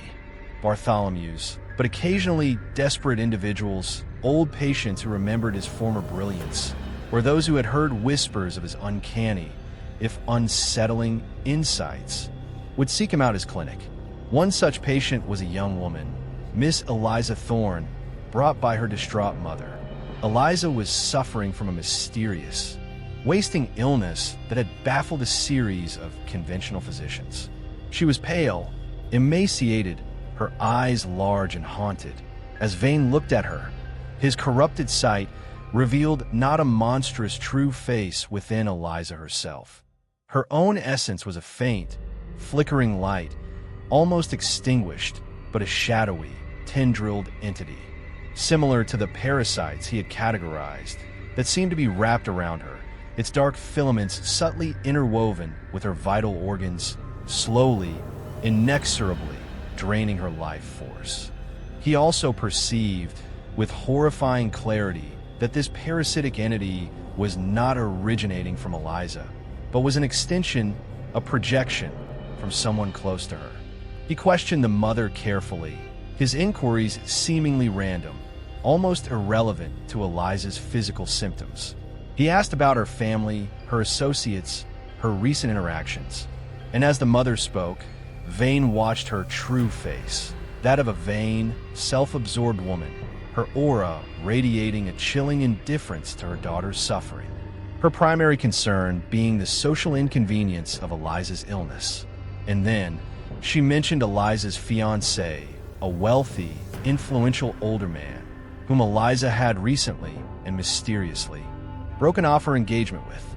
As the mother spoke his name, Vane saw a flicker, a resonance between the parasitic entity clinging to Eliza and the true face of the mother. A shared, shadowy connection. Vane made a diagnosis that had nothing to do with conventional medicine. "Your daughter is not suffering from physical ailment in the traditional sense, madam," he said, his voice cold, detached. "She is being drained by a proximity to a source of profound malevolence, a parasitic influence. Remove her from that influence completely and irrevocably, and she may recover. Continue as you are, and she will surely die." The mother stared at him, aghast, uncomprehending, perhaps suspecting him of madness. But there was a chilling certainty in Vane's gaze, a terrifying conviction that brooked no argument. He offered no medicine, no conventional treatment, only this stark, cryptic pronouncement. Moving to the countryside to live with a distant, kindly aunt. She wrote, slowly regaining her strength, the color returning to her cheeks, the light to her eyes. She did not understand his diagnosis, but she thanked him profusely for saving her life. Vane read the letter, a cold, grim satisfaction settling within him. His corrupted sight, his terrible curse, had become a diagnostic tool, albeit one that operated outside the bounds of all known science. He was seeing the true, hidden causes of suffering, the spiritual cancers, the parasitic relationships that blighted human lives. His success rate in these unorthodox diagnoses became uncanny, whispered about in hushed, fearful tones. But his methods, his demeanor, his very presence were increasingly alien, frightening those few who still dared to seek his help. He was no longer Dr. Alistair Vane, the respected physician. He was something else, something new, something terrifying, a seer of plagues invisible, a surgeon of the soul's deepest corruptions. And as he walked his darkened, mirrorless rooms, surrounded by his sketches of monstrous anatomies, he knew that his transformation was entering its final, irrevocable phase. He was no longer just observing the abyss. He was becoming a part of its terrible, hidden machinery. Chapter 14. The Sculptor of Maladies. Alistair Vane's new, terrifying purpose, his role as an unwilling diagnostician of spiritual and psychic maladies, brought him a grim, almost nihilistic sense of focus. The relentless torment of his corrupted sight had not abated, but he had, in a perverse way, learned to navigate its horrors, to utilize its terrible clarity.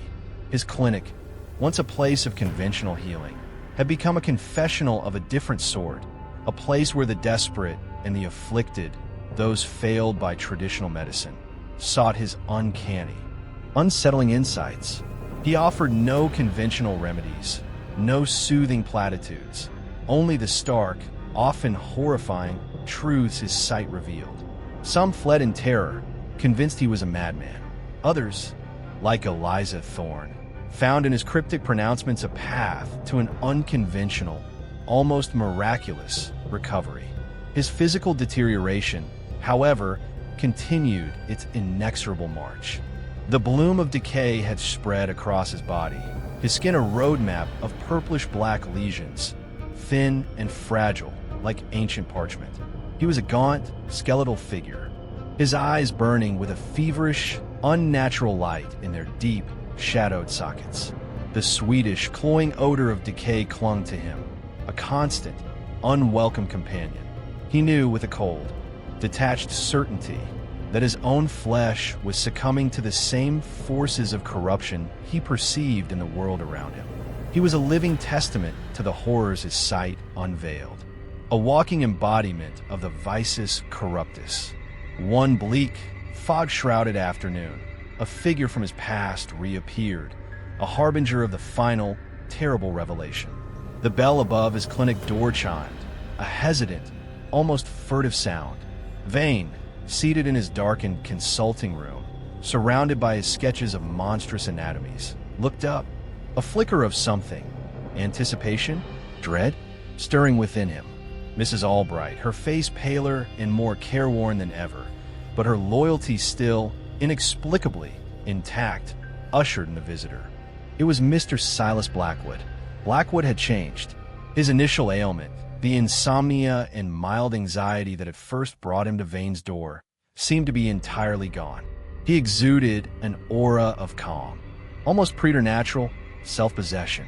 But it was his true face that struck Vane with the force of a physical blow. It was no longer a fleeting, horrifying glimpse beneath a mundane mask.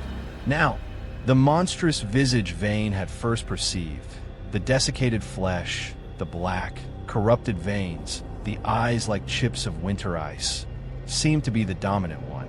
The ordinary human features a thin, almost translucent overlay.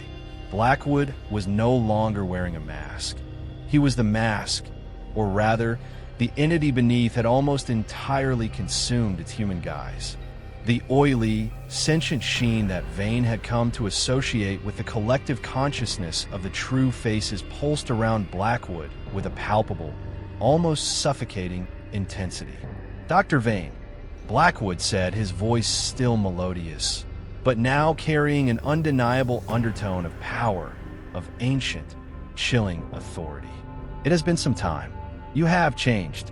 His gaze swept over Vane's wasted form, the visible signs of his decay, and there was no pity in his eyes, only a cool, appraising interest. "As have you, Mr. Blackwood," Vane replied, his voice a dry rasp. He felt no surprise, no shock, only a grim sense of inevitability. This encounter felt preordained, a final act in a play whose script had been written long ago. Blackwood smiled, a slow, chilling curve of his thin lips. "Indeed, the integration is almost complete." He seated himself, uninvited, in the patient's chair, his movements fluid, unnervingly graceful. "I confess, Doctor, my initial visit was not entirely for the reasons stated. Dr. Armitage's referral was a means to an end. I was aware of your latent sensitivities, your potential for true sight. You infected me," Vane stated, not as a question, but as a flat, undeniable assertion. "This corrupted sight, you were a carrier, a seed." Blackwood inclined his head, a gesture of acknowledgement. "A seed, yes, or perhaps a catalyst. The potential was already within you, Doctor. Dormant. I merely provided the necessary stimulus. A little push into the deeper currents." "To what end?" Vane demanded, his voice raw with a pain that transcended the physical. "Why choose me for this torment?" "Torment?" Blackwood raised a perfectly sculpted eyebrow. "Is that how you perceive it? I had hoped by now you would begin to see it as an awakening, a peeling away of the comforting illusions, the societal cataracts that blind humanity to the true fabric of reality." His voice was hypnotic, persuasive, yet laced with an undeniable, chilling menace. "You see them now, don't you, Doctor? The true forms, the sculptors of maladies, the architects of despair, the silent, unseen forces that shape human destiny from the shadows. You see the world as it truly is, unfiltered, unvarnished." Vane stared at him, his mind reeling. The sculptors of maladies, the architects of despair. Was that what he had been seeing? Not just individual corruptions, but a vast, interconnected network of entities, a hidden ecosystem of malevolence that fed off human suffering, that manipulated human actions, that sculpted the very fabric of human existence. The oily, sentient sheen he perceived, the collective consciousness. Was this their nexus, their web? What are you? Vane whispered, the question barely audible. What are they?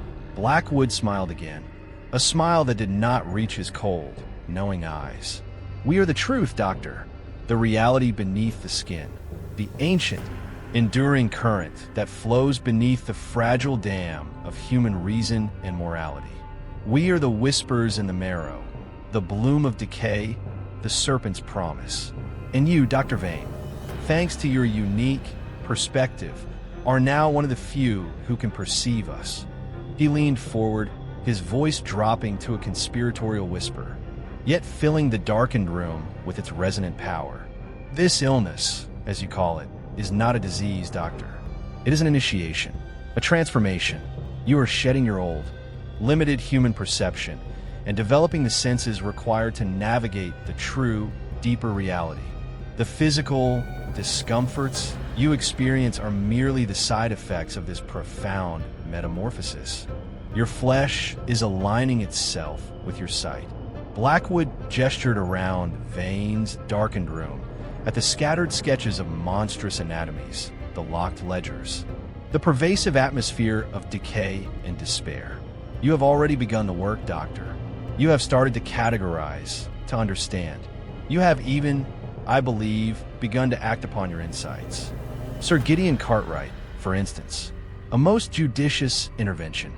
Vane recoiled, a chill seeping into his bones. Blackwood knew. He knew everything. The time for mere observation is passing, Dr. Vane, Blackwood continued, his voice now carrying a note of command.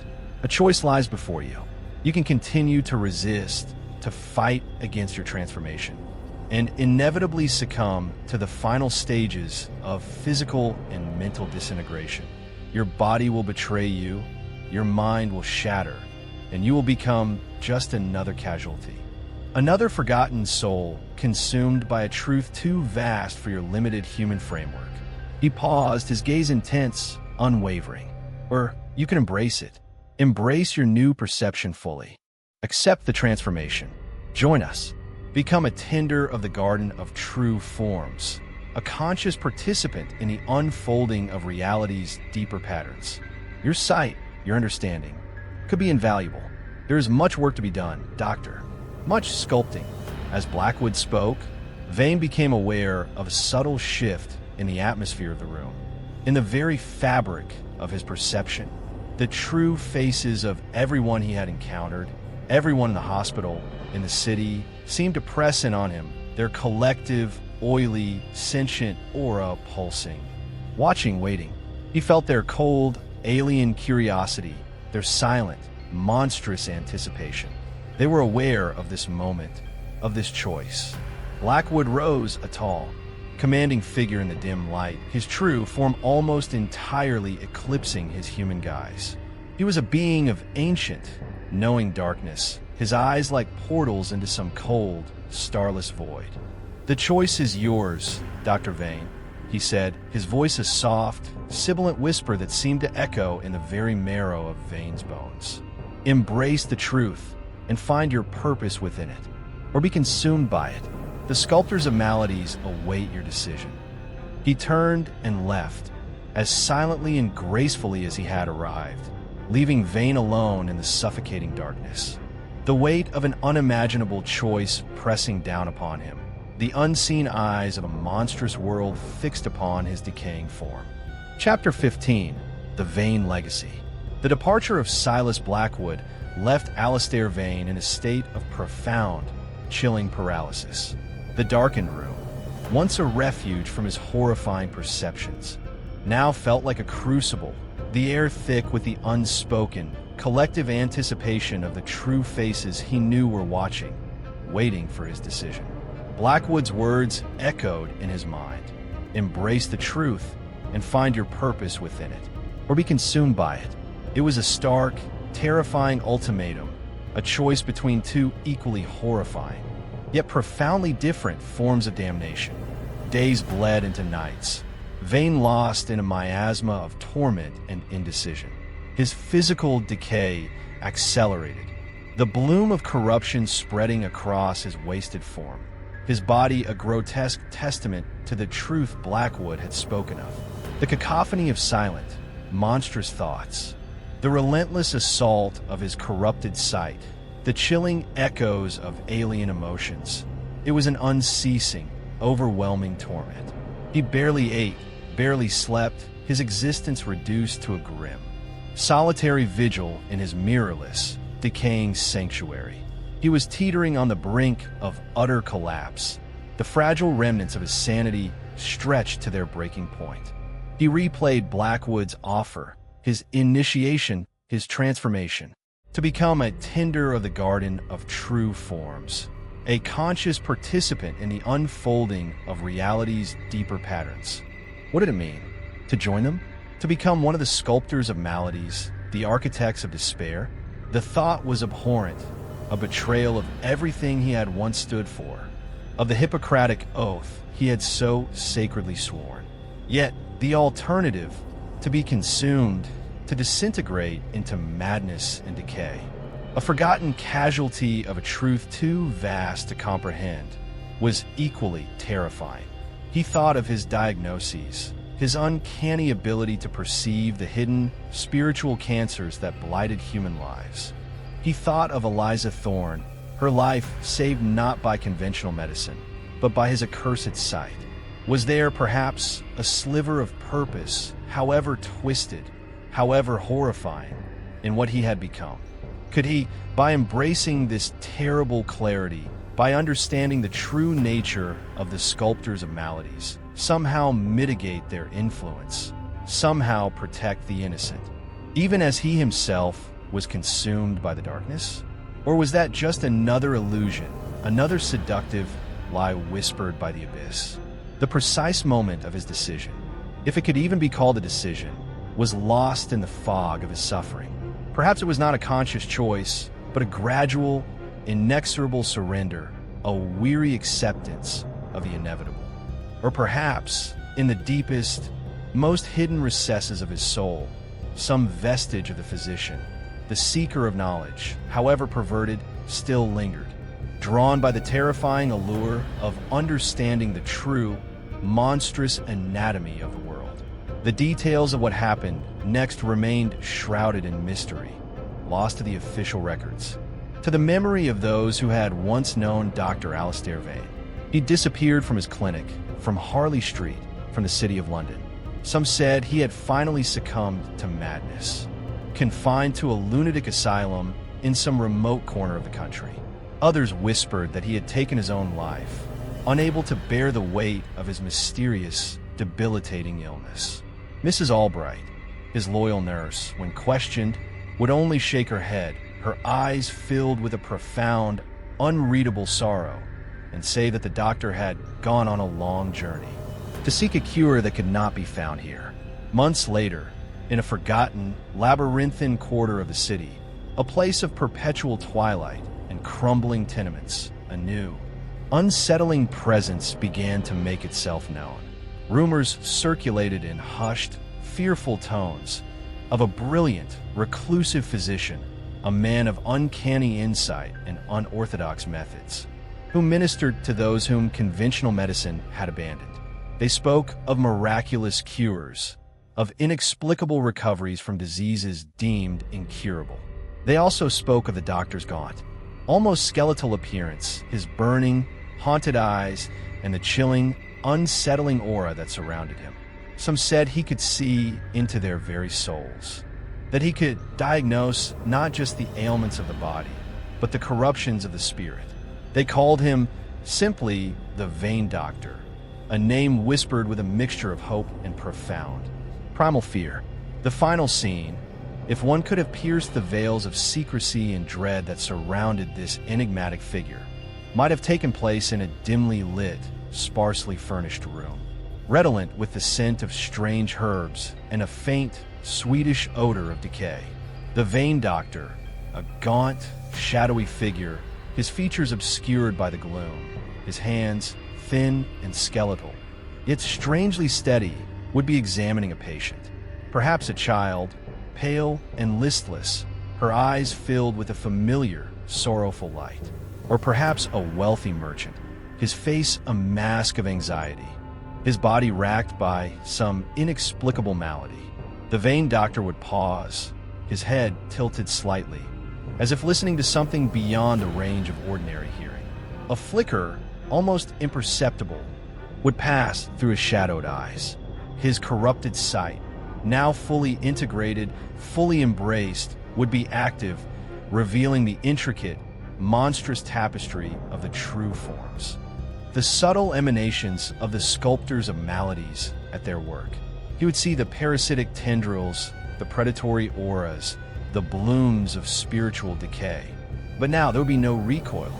No terror, no despritstrage. Only a cold, profound understanding, a chilling, almost serene acceptance. He might then offer a cryptic pronouncement, a piece of unsettling advice, a strange, unorthodox remedy.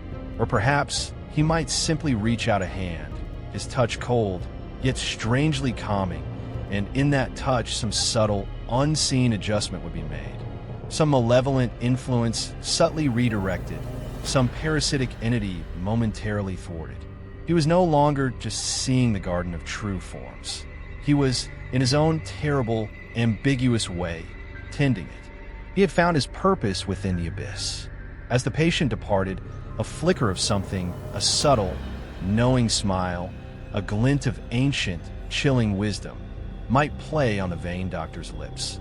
The Vane legacy continued, not in the hallowed halls of St. Bartholomew's, but in the shadowed, forgotten corners of the city, a legacy transformed, terrible, and inextricably bound to the monstrous truths he now perceived.